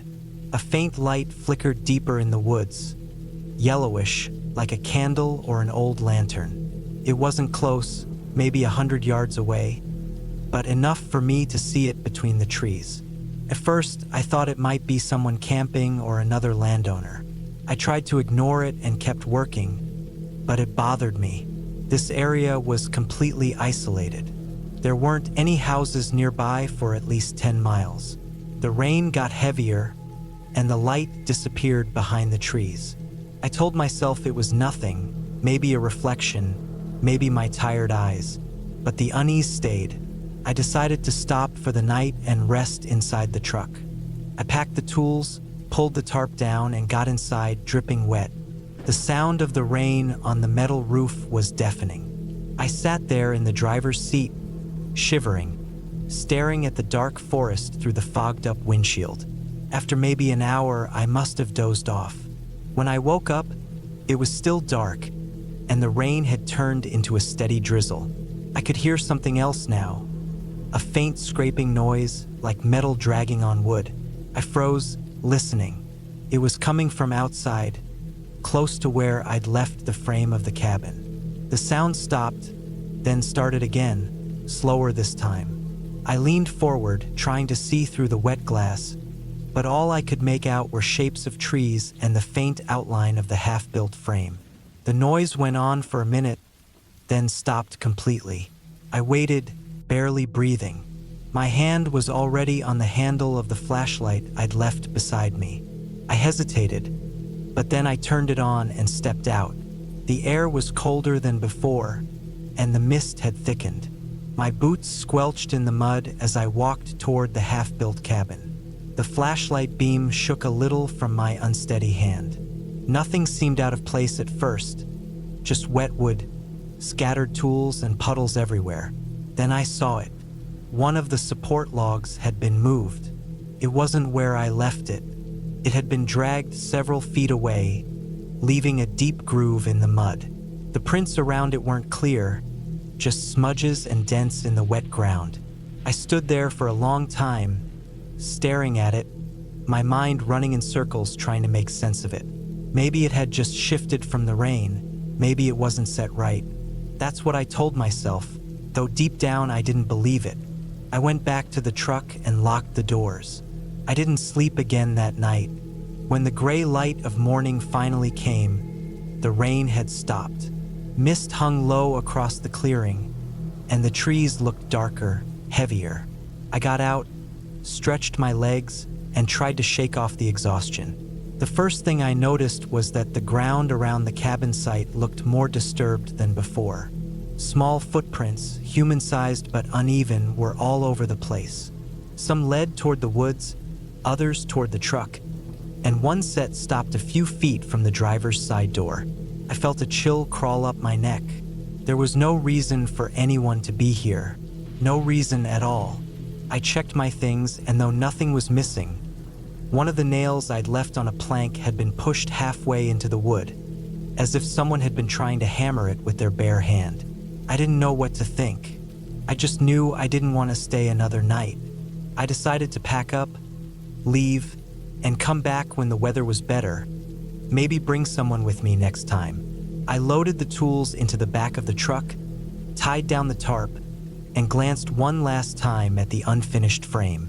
It stood there quietly, damp and crooked, surrounded by the mist like something that didn't belong. As I was about to start the engine, I noticed something else. Just at the edge of the clearing, near the tree line, a small pile of sticks had been stacked neatly into a shape, almost like a tiny hut, about a foot tall. It hadn't been there before. The sticks were arranged carefully, like someone had been copying what I'd been building, only smaller. I stared at it for a long time, heart pounding, before I finally got into the truck and drove off. The drive back was slow, the tires slipping on the mud as the trees thinned and the forest gave way to the open road. The rain started again halfway down, and by the time I reached the paved road, my hands were still shaking. I didn't go back to that land for nearly a year. When I finally did, the cabin frame was gone. The ground was covered in weeds, and there was no sign I'd ever built anything there. The only thing I found, half buried near the base of a tree, was that same little pile of sticks, collapsed and half rotted, but still there. I left it untouched and never went back again.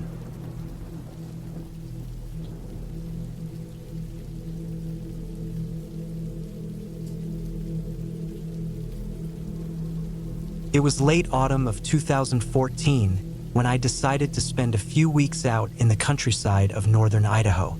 I was 33 back then, worn out from years of construction work in Spokane. My uncle owned a small piece of farmland there, about 40 acres, surrounded by rolling fields and thick lines of trees that looked black when the sun started to fall. There was an old cabin on that property, built sometime in the early 1950s, used mostly for storage now. He said I could stay there for free if I wanted peace and quiet. I wanted exactly that, quiet. No neighbors, no traffic, no noise. I brought my pickup, some tools, food supplies, a sleeping bag, and a few cans of gas for the generator that sat out behind the cabin. The cabin itself stood about 200 yards off the dirt road, down a narrow path half covered with weeds. It was made of thick logs darkened from years of weather, the roof sagging slightly on one side. Inside, there were 2 rooms, a small kitchen with a wood stove and a bedroom with a single narrow bed frame that still had an old mattress on it. Dust covered everything, and the air smelled faintly of mildew and mouse droppings. I cleaned for nearly 3 hours that first afternoon, swept the floors, wiped down the counters, burned a few old newspapers in the stove just to get rid of the musty air. By the time I finished, the sun had dropped behind the trees. The sky had that dull orange glow that only lasts a few minutes before it's gone. I sat outside for a bit, listening. It was quiet, but not the peaceful kind. You could hear the wind pushing through dry corn stalks in the nearby field, the occasional caw of a crow, and sometimes a distant creak that I couldn't place. There was something about the silence out there that made me feel like I shouldn't break it. That first night, I had trouble sleeping. The cabin walls were thin, and every noise outside carried in. Branches tapping against the window, something small scurrying along the porch, the wind shifting the loose boards on the roof. Around 2 in the morning, I heard a slow crunching of leaves, steady and close. It stopped right outside the door. I held my breath and stared at the ceiling. The sound didn't come again. After a while, I told myself it was probably a deer or maybe a raccoon. I turned on my side and forced myself to sleep. In the morning, I stepped outside and noticed something odd in the dirt near the porch. Boot prints. Not mine. They were smaller, lighter. Looked like they came from work boots, not hiking ones. The prints led from the field edge toward the porch, then turned and went back the same way. They were fresh, made sometime after the rain that had fallen the day before. I stood there for a while, staring at them, trying to think of who could have been out there. The nearest farmhouse was about 3 miles away. Maybe someone was passing through, checking fences or hunting. Still, it didn't sit right with me. The next few days passed quietly. I spent my mornings splitting firewood and fixing parts of the cabin that were falling apart. Nailed loose planks, patched up the small window by the bed, cleaned the gutters. I took short walks around the property, checking the old barn and the broken-down tractor that had been sitting there since I was a kid. The place looked forgotten, the fields mostly overgrown. Sometimes, in the evenings, I'd catch the faint smell of smoke in the air. Wood smoke, not the kind from my stove. I couldn't tell where it came from. One afternoon, I decided to explore the far edge of the property. The grass there grew high, up to my waist, and there was a small, half-collapsed shed I didn't remember seeing before. It was tucked behind a line of birch trees. When I pushed the door open, the smell of damp wood and rot hit me. Inside were a few rusted tools, a broken chair, and a pile of burlap sacks. Under the sacks, I found a large plastic container like the kind used for animal feed. It was filled with something that looked like old meat scraps. The smell was awful, sour, and metallic. I dragged it out into the open, figuring maybe some animal had died inside it. But when I tipped it over, I saw something that froze me. A piece of a leather glove, and inside it what looked like a piece of bone. I stepped back, my stomach twisting. It didn't look fake. It looked like a part of a hand, small, pale, half-dried. I covered it back up quickly and walked straight back to the cabin. My heart was pounding so hard I could feel it in my throat. I didn't go back to that shed again. That night, I barely slept. Around midnight, the wind picked up hard, rattling the cabin windows. I could hear the loose metal on the roof banging, the trees outside swaying. I tried to read, but every small sound made me look up. At some point, I noticed the faint glow of a light through the trees, yellow and unsteady, like a lantern or a flashlight. It was far off, but it moved slowly along the edge of the field, disappearing and reappearing between the tree trunks. I turned off my lantern inside and sat in the dark, watching through the crack of the curtain. The light moved closer, then stopped, then vanished. I waited for a long time before I dared move again. When morning came, I walked out there, trying to convince myself it was just someone passing by again. But there were more boot prints in the dirt now, fresh ones. They went right past the cabin, looping around behind it. I followed them for a while until they disappeared into the tall grass. By the 6th day, I was done pretending it didn't bother me. I packed some of my stuff, loaded it into the truck, and decided I'd leave the next morning. I figured I'd just sleep one more night and head out at first light. That evening, I locked the door from the inside, bolted the windows, and kept the flashlight near my bed. Sometime past midnight, I woke up to a thump. It wasn't loud, but it was sharp, like something heavy hitting the porch. Then came another, softer sound, the slow creak of the wooden steps. I held completely still. My ears rang from the silence between each noise. Then, unmistakably, I heard the doorknob move, slowly turning once, then stopping. I could hear the faint scrape of metal against the latch. I didn't breathe. After what felt like forever, the noise stopped. A few seconds later, there was a shuffle of footsteps moving away. I waited until dawn before I dared to step outside.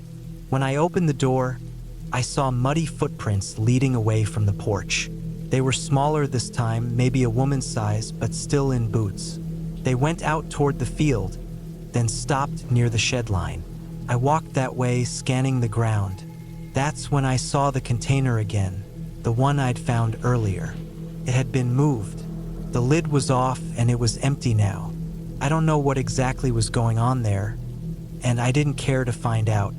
I loaded the rest of my things, started the truck, and drove off that morning without looking back. I didn't even stop to tell my uncle what I'd seen until a week later, when I called him from Spokane. He said he hadn't been to that cabin in years and that no one else should have been on the property. Months later, I read a small article online about a missing woman from a nearby town.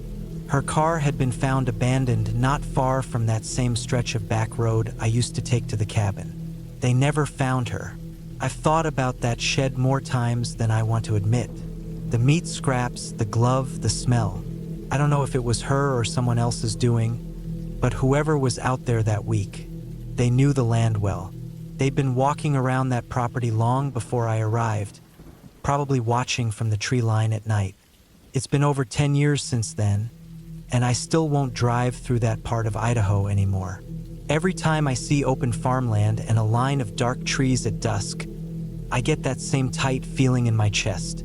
The kind you get when you realize how big and empty the world can be, and how easy it is for someone to disappear in it.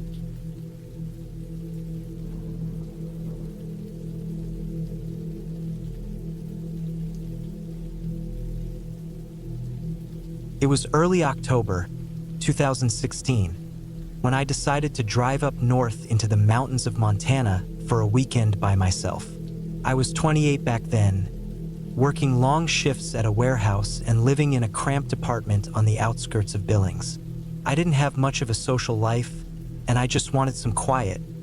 No noise, no coworkers, no city lights bleeding through my curtains. I borrowed my cousin's old Chevy and packed the basics: a sleeping bag, some canned food, a flashlight, a few bottles of water, and a small camping stove. I had no plan except to find somewhere far enough where no one could bother me. The drive was long. The further I went, the more the landscape changed.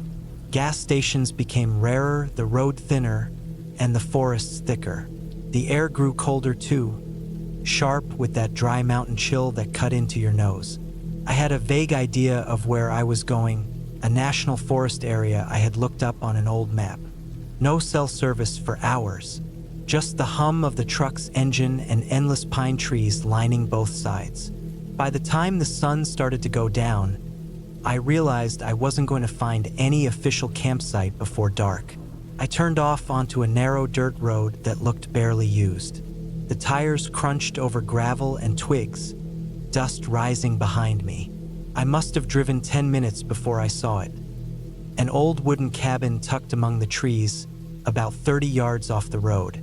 It looked completely abandoned. The wood was gray and cracked, the porch was sagging slightly, and the roof had moss growing on it.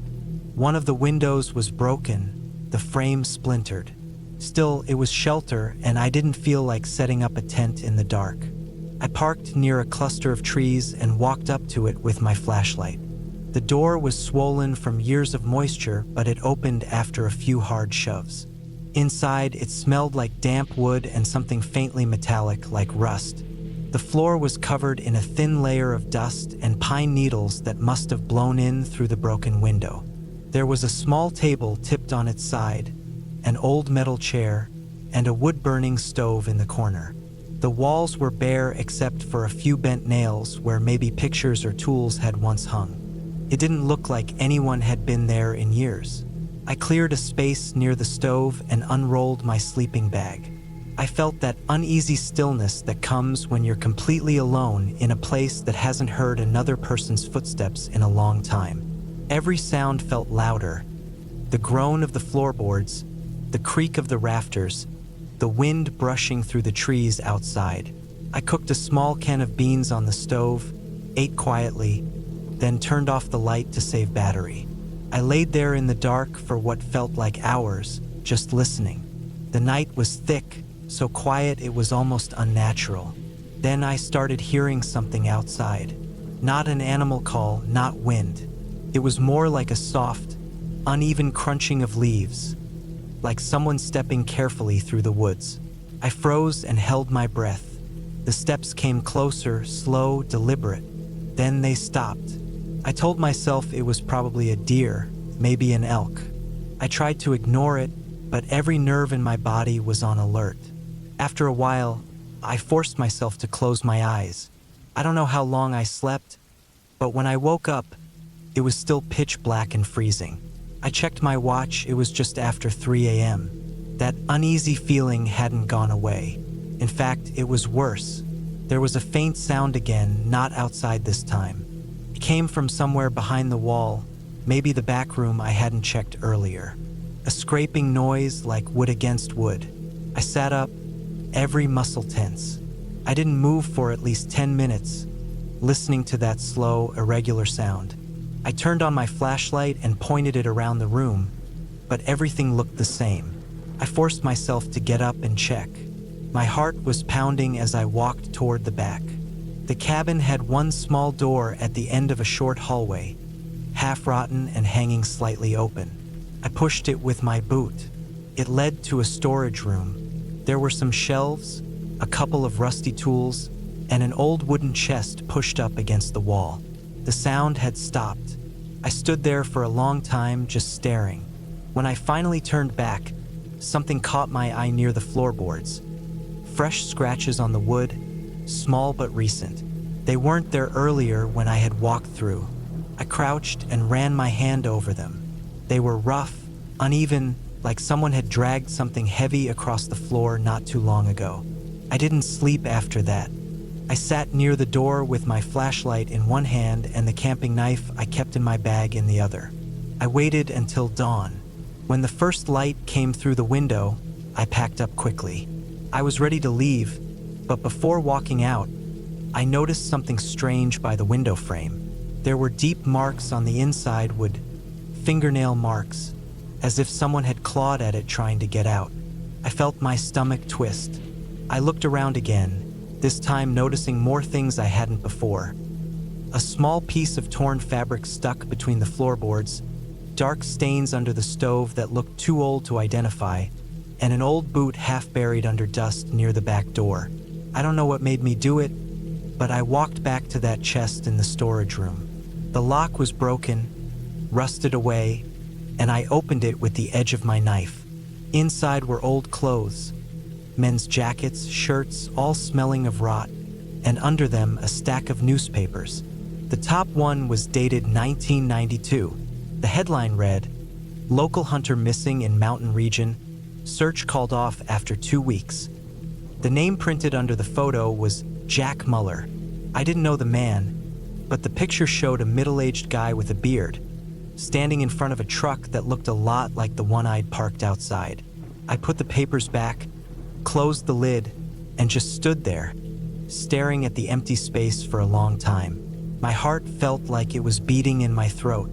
There was no sign of what had actually happened here, but it didn't take much imagination to guess that someone hadn't left willingly.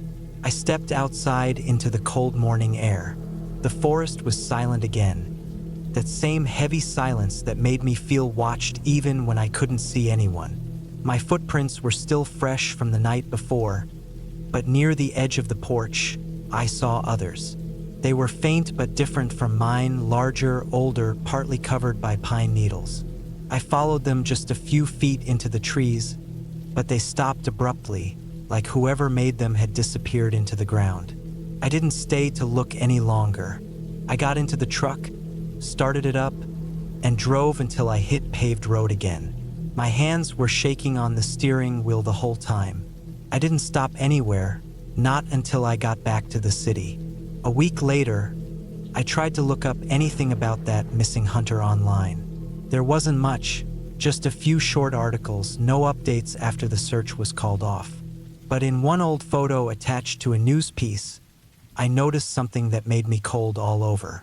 Behind the search party in the picture was that same cabin, the same broken window, the same crooked roofline. I've never gone back there, and I never told anyone exactly where it was. But sometimes when I'm driving alone through wooded areas, I still get that same uneasy feeling I had that night. Like something out there never really left that place, even if it wasn't anything supernatural. It was just the weight of what people can do, the traces they leave behind, the way silence can hold memories longer than words ever could. That old cabin still stands somewhere up there, probably half buried in moss and snow now. But I know that if someone ever walks in again, if they listen carefully enough, they'll feel it too. The kind of quiet that isn't peaceful, the kind that reminds you that you're standing somewhere you shouldn't be.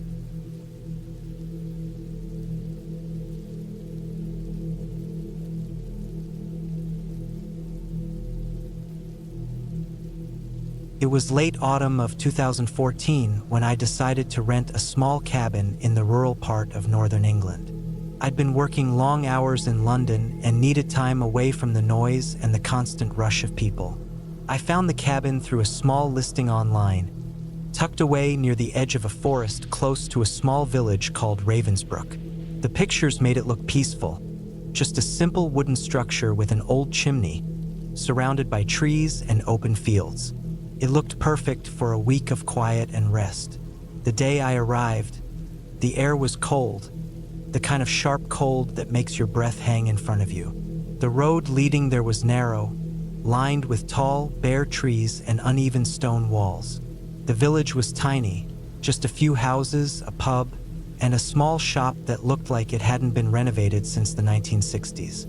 The man who gave me the key barely spoke to me, only pointing toward the dirt road leading into the woods. The cabin sat about half a mile from the main road. It was smaller than I expected, made of old timber that looked dark from rain and time. The windows were small and dusty, and the roof sagged slightly on one side. Still, it had a charm to it. There was a small path leading behind it toward a cluster of trees and, further out, an open field that stretched toward the hills. Inside, the air smelled faintly of damp wood and cold stone. The floor creaked with every step, and the furniture looked old but solid. There was a single bedroom, a tiny kitchen with an iron stove, and a small sitting area with a wood-burning fireplace. I unpacked my things, lit a fire, and settled in. The wind outside was steady, brushing through the trees, making the windows rattle slightly. That first night was calm. I sat by the fire, reading, and eventually fell asleep to the crackling of burning logs. But something woke me up around 3 in the morning. At first, I thought it was the sound of the wind again. Then I heard what sounded like faint footsteps outside the cabin. They weren't quick, just slow and steady, moving past the front of the house. I froze in bed, listening. The sound lasted maybe 10 seconds and then stopped. I told myself it was probably an animal or a branch falling, and after a while, I drifted back to sleep. The next morning, when I stepped outside, I saw footprints in the mud, bare footprints. They started near the front porch and went off toward the woods. They were small, maybe a woman's, but what unsettled me was how deep they were.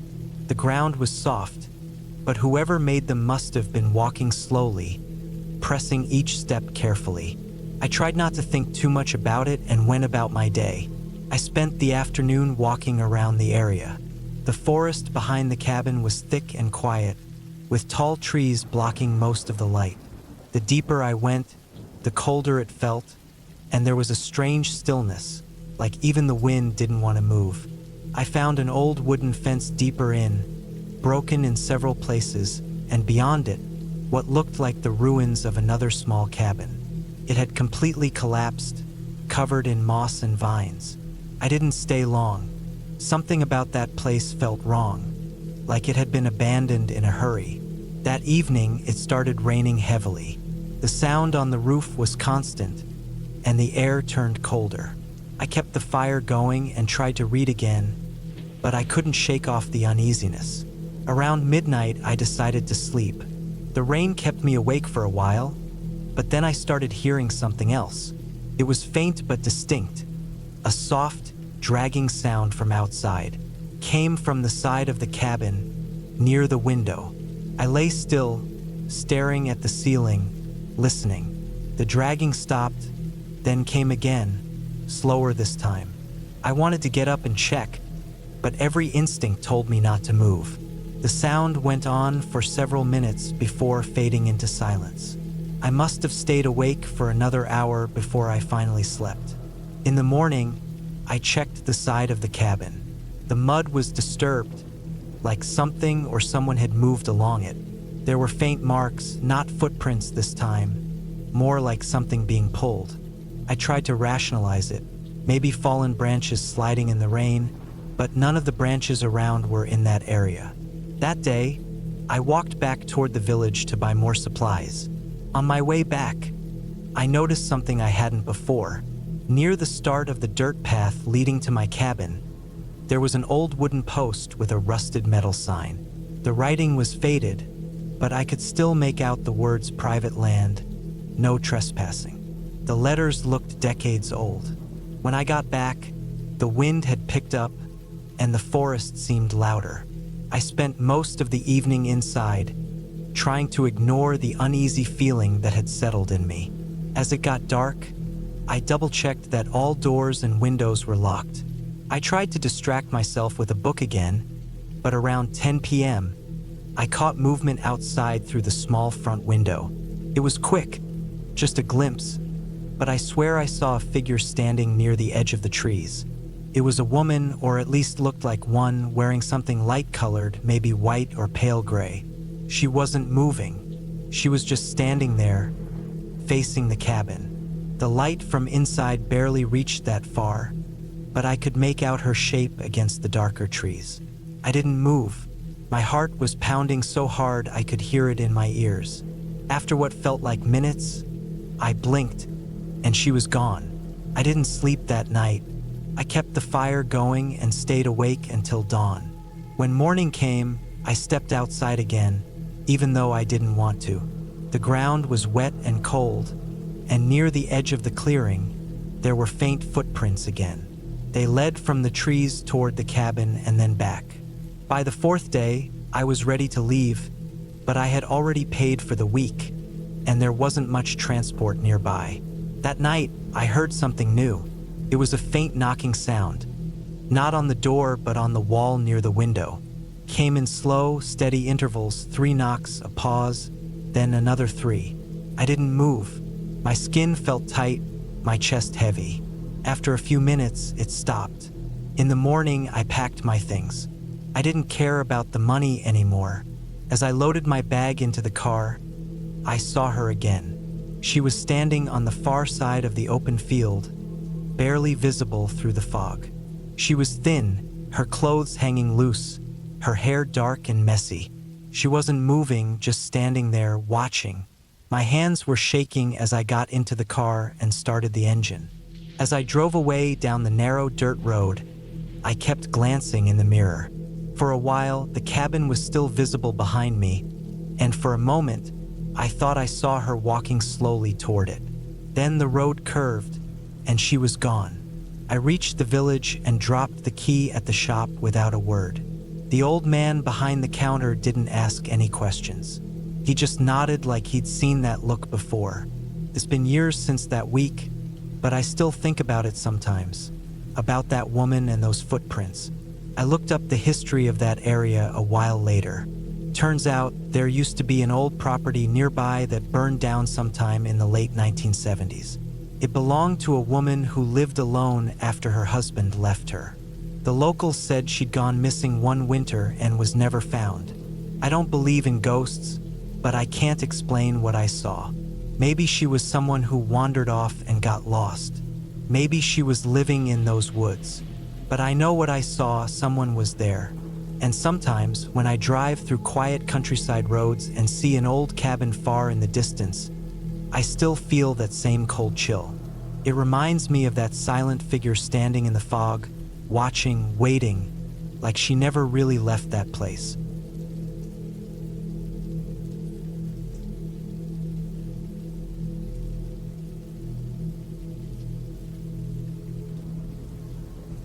It was late October of 2019 when I decided to spend a weekend alone in my uncle's old hunting cabin deep in northern Minnesota.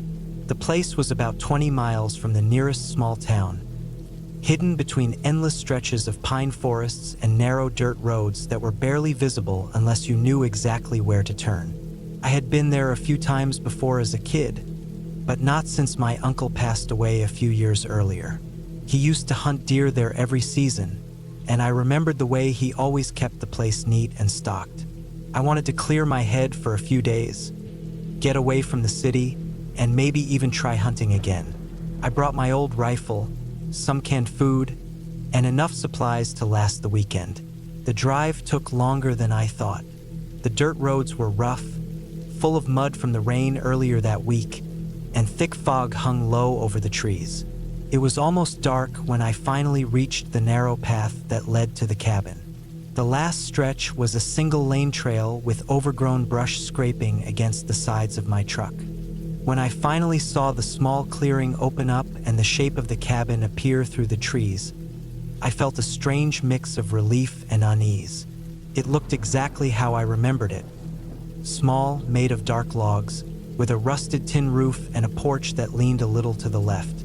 I parked, unloaded my gear, and stepped inside. The air smelled stale, like old wood and dust.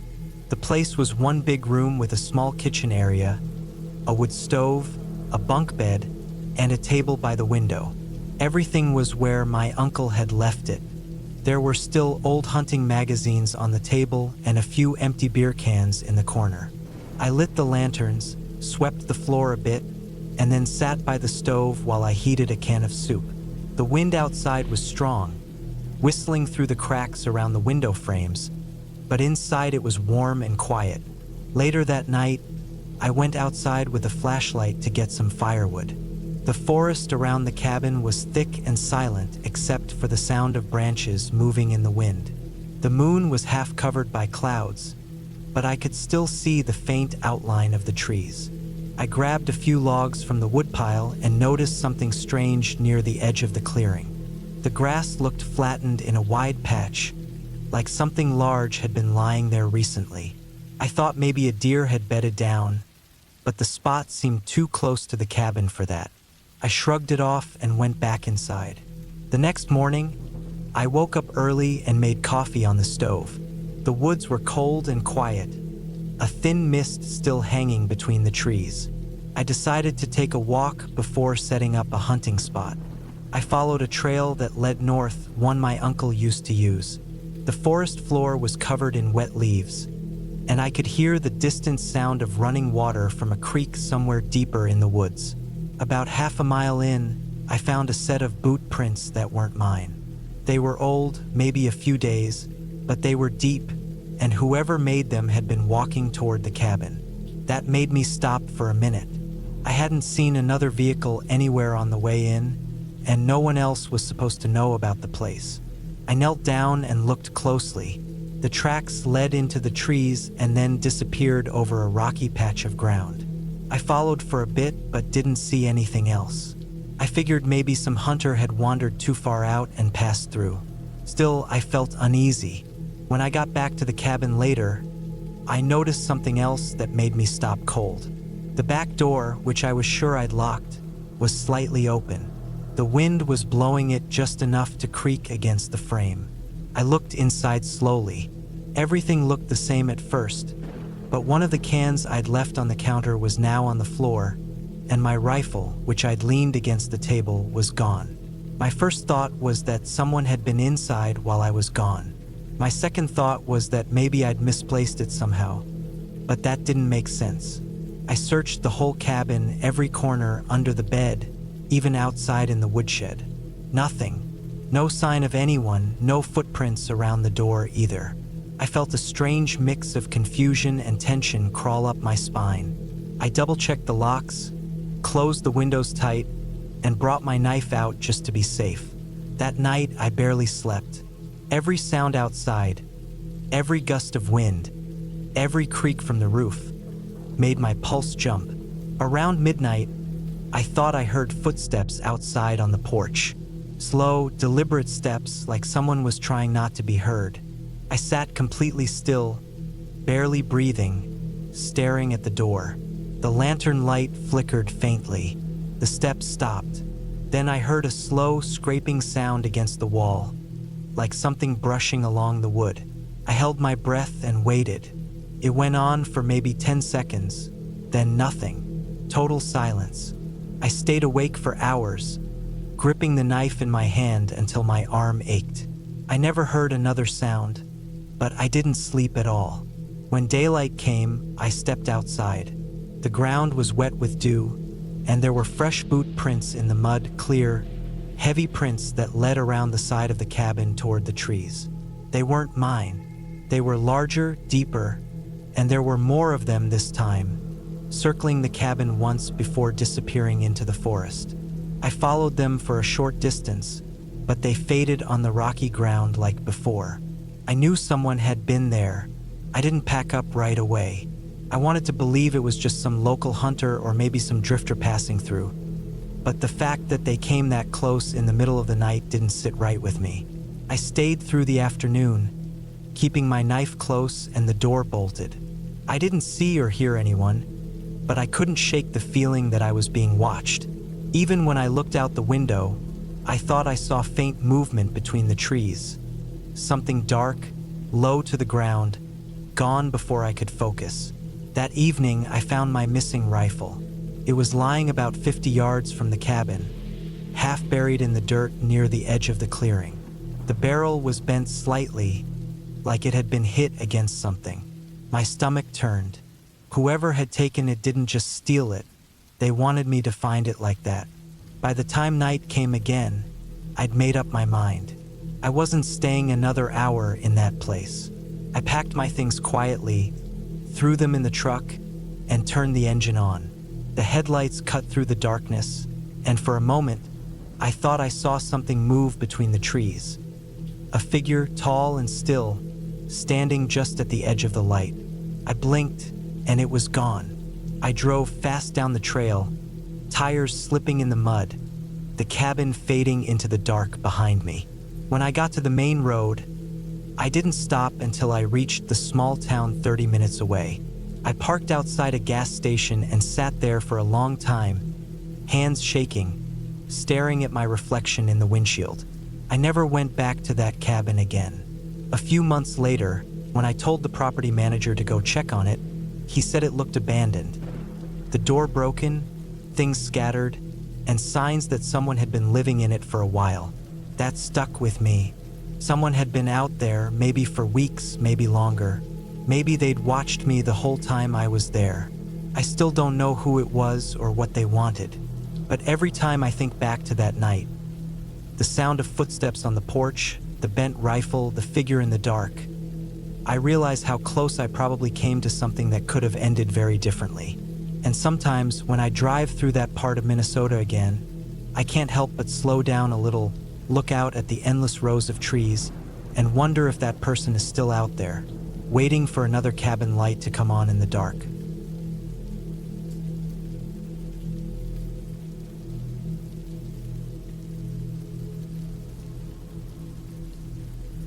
I was 34 when I decided to take a break from everything. The city noise, the crowded buses, the constant ringing of my phone, the fake smiles at work. It had all started to drain me.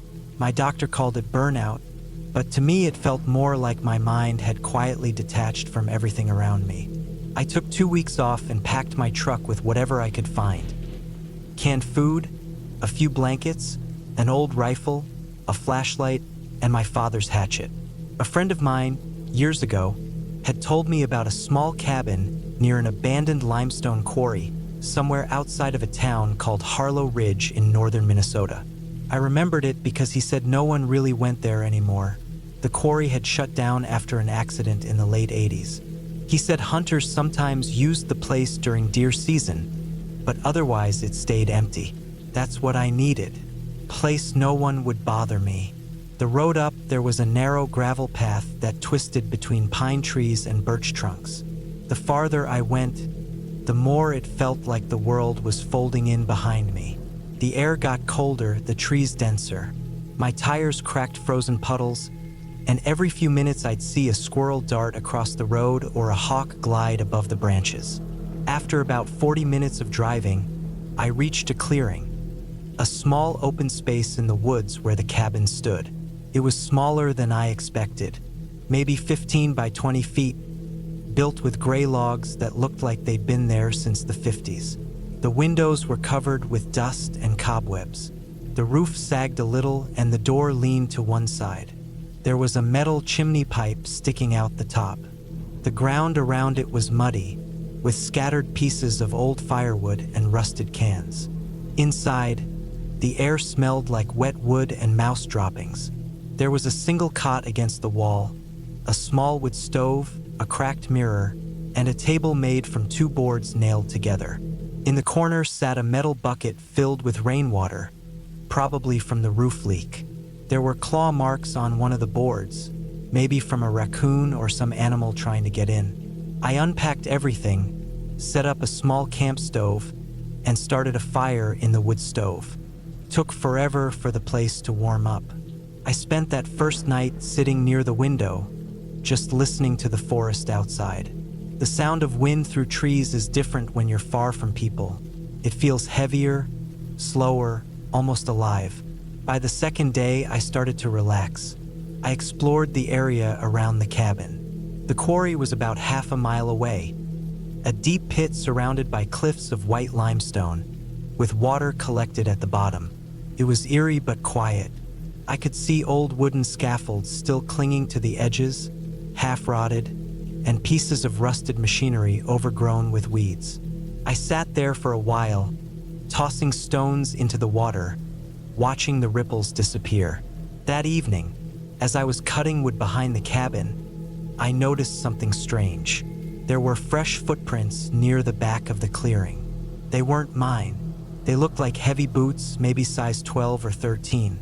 The pattern was clear in the mud, leading from the trees toward the side of the cabin and back out again. I hadn't heard anyone. I told myself it was probably a hunter, maybe someone using the trail that passed through.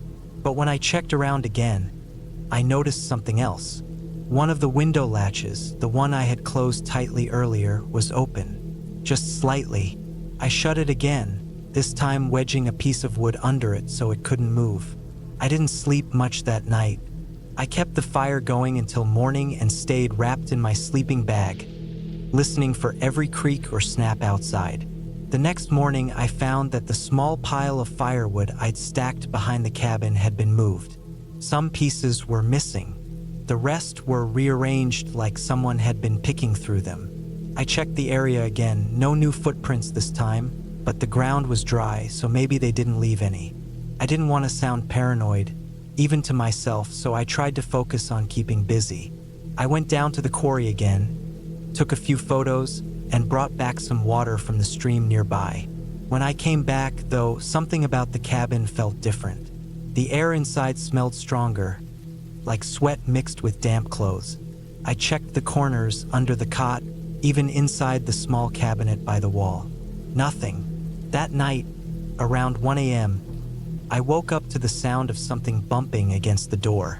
Not knocking, bumping, like a shoulder pressing lightly, testing it. The door rattled slightly against the frame. My rifle was leaning next to the cot, so I grabbed it and waited, staring at the shadows through the small window. The bumping stopped after a few seconds. I didn't move. My heartbeat was loud in my ears. I sat like that for almost half an hour, waiting for another sound. Then, I heard slow footsteps moving away from the door, crunching lightly on the dirt and leaves outside. I stayed up the rest of the night, barely breathing. In the morning, I found a set of boot prints again, right at the door. They were the same ones, big, heavy, deep. This time I followed them. They led into the woods, curving toward the quarry path. I followed them for maybe 100 yards before they disappeared into the undergrowth. I could tell from how the branches were bent that whoever it was had gone that way. That's when I noticed the smell.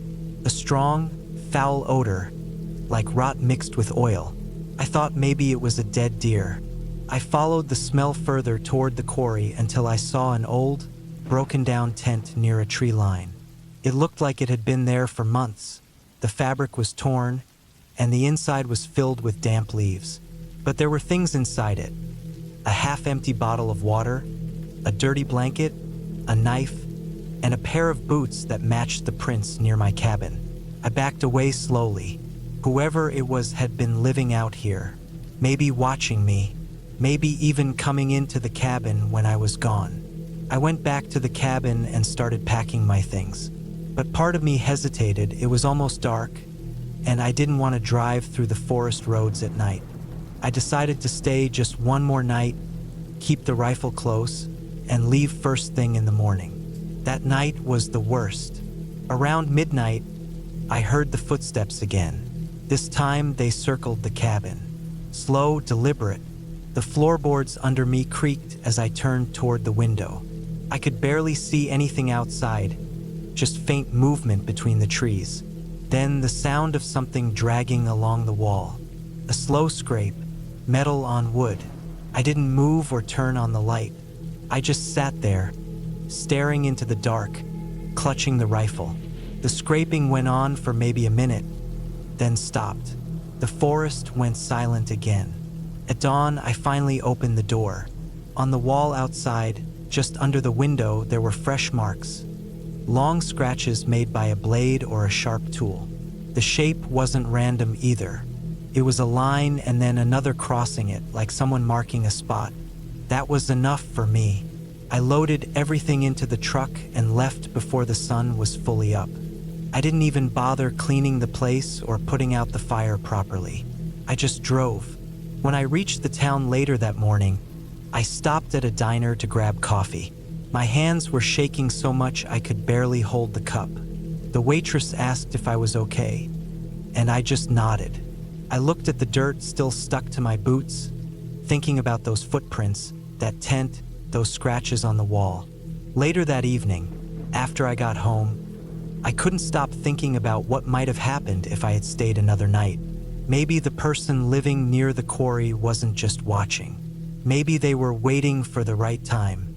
A week later, out of curiosity, I looked up news from Harlow Ridge. There was a short local article about a missing man, a hiker found dead near the old quarry.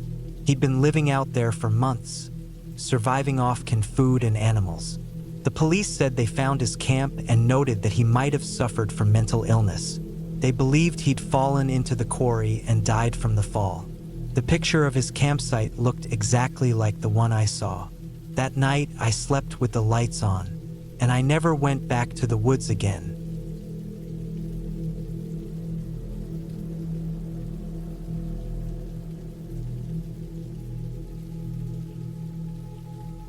It was late October of 1998 when I decided to visit my grandfather's old cabin deep in the northern woods of Minnesota. He had passed away nearly 7 years earlier, and no one had been up there since his funeral. My mother used to say that the cabin was too far, too quiet, and too filled with memories. She never talked much about her father, and the few things I remembered about him were scattered. His deep voice, his love for hunting, and the faint smell of tobacco that used to cling to his shirts. I was 28 that year, and something about that cabin kept pulling at me. Maybe it was curiosity, maybe guilt for not visiting sooner. I took a week off from work, packed some clothes, food, and tools, and drove up early one morning with my dog, Riley, a brown shepherd mix who never left my side. The drive took almost 5 hours, most of it through empty roads lined with tall pines that looked the same no matter how far I went. The air grew colder the farther north I went, and the wind felt sharp even inside the car. By the time I reached the gravel path that led to the cabin, the sun was low and the light had that dull orange color that makes everything feel older. The dirt road was rough, covered with fallen branches and small rocks that made my tires crunch. The cabin sat on a slope near a small lake, surrounded by thick woods. The trees had grown closer since I last saw the place, almost swallowing the cabin from sight. When I parked and stepped out, the air smelled of damp leaves and old pine needles. Riley ran around sniffing everything, his paws sinking slightly into the soft ground. The cabin looked smaller than I remembered, the wood dark and cracked from years of rain and snow. The metal roof had patches of rust, and one of the porch steps sagged when I tested it with my foot. It was quiet, no sound except for the wind moving through the trees and the faint lap of water from the lake below. Inside, it smelled of dust, mildew, and old wood. Cobwebs hung from the corners of the ceiling, and the floorboards creaked under my boots. The main room had a small table, a couple of chairs, and a wood stove. I saw an old rifle hanging above the door, still in its place, and a torn jacket draped over the back of a chair. I stood there for a long time, just looking around, letting the memories come back in small pieces. Sitting by the fire as a kid, hearing my grandfather shuffle around, always humming some old tune. I started cleaning up a bit, sweeping the floor, opening the small windows to let some air in. Dust floated in the sunlight, moving slowly like smoke. I unpacked my things, filled Riley's bowl, and then went outside to check the shed behind the cabin. The shed door was swollen shut from moisture, and it took some force to pull it open. Inside were old tools, a broken chair, and some wooden crates stacked in the back. One of them had a hunting trap half buried under a pile of rags. Everything smelled like rust and dirt. That night, I built a small fire in the stove and sat on the floor beside Riley. The warmth felt good after being in the cold all day. I ate a can of beans, listened to the fire pop, and tried to imagine what my grandfather had been like in his last days here. He lived alone after my grandmother died, refusing to move to town. I always thought he just liked being away from people, but sitting there in that silence, I began to wonder if it was something else. When I went to bed, I could hear faint sounds outside, branches moving, something brushing against the wall. I told myself it was just the wind, but it didn't quite sound like it. Riley lifted his head a few times, ears perked, then settled down again. I didn't sleep much that night.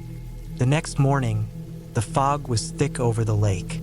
It felt colder than before, and the air was heavy and still. I decided to explore the woods behind the cabin, following an old trail that led toward the back hill. Riley walked ahead, his nose to the ground. About 20 minutes in, I noticed something strange, an area of disturbed ground behind a fallen log, covered in weeds and half-sunk leaves. It looked like the earth had been dug up long ago and never settled right. I might not have thought much of it, but the way Riley stopped and sniffed, whining softly, made me uneasy.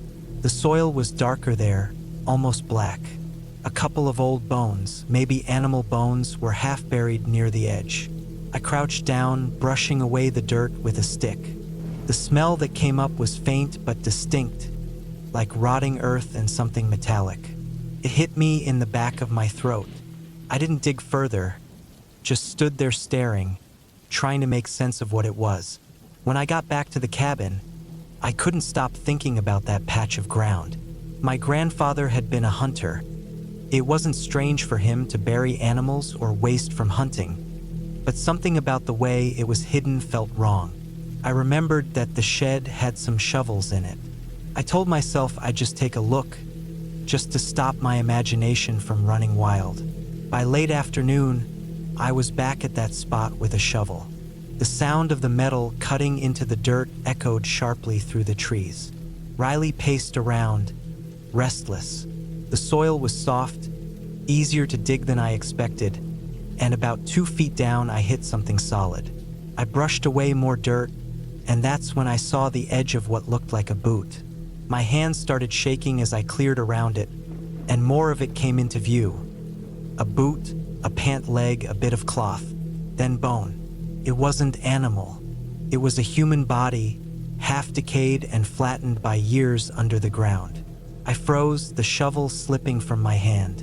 My first thought was that someone had died here long before, maybe a hunter lost in the woods. But the more I looked, the more I noticed small things. The faded pattern on the shirt, the old belt buckle I recognized from my grandfather's clothes. It didn't make sense.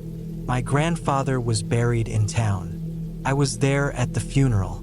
I saw his coffin. The smell was unbearable.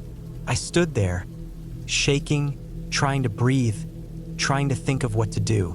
The thought hit me hard. What if the man we buried wasn't really him? What if my grandfather had died here alone and someone else had taken his name, his things, his life somehow? I didn't know. My mind was spinning. I covered the hole back up, not sure why. Maybe I didn't want to see it anymore. Maybe I didn't want to believe what I just found. I went back to the cabin, washed my hands at the lake, and sat on the porch until the sun went down. Riley stayed close to me, quiet. That night, the wind picked up, and the old cabin creaked louder than before. Every sound made me flinch. I sat awake for hours, staring at the floor, thinking about that body. There were too many questions: why it was there, who buried it, what really happened all those years ago. I thought about calling the police, but the road was too far. My phone had no signal, and the idea of being here when they came made me sick to my stomach. By morning, I made up my mind. I packed my bags, loaded the car, and didn't even look back when I drove off the dirt road. The cabin disappeared behind the trees, swallowed up by the woods again. A week later, I called the local sheriff's office and told them about what I found. They said they'd send someone to check. 2 weeks passed before I heard back. The officer said they found human remains and that they were indeed my grandfather's. His death certificate had been falsified. The body buried in town had been another man entirely. I never went back after that. The cabin was boarded up and left to rot. Sometimes I still think about those woods, how quiet they were, how the wind seemed to whisper through the trees like it knew something I didn't. I don't know who buried him or why, and I don't think I ever will. But every now and then, when the nights get cold and the air smells like pine and damp earth, I think about that patch of dark soil and how close I came to never finding it. And I wonder if my grandfather, in his last days, ever tried to dig his way out.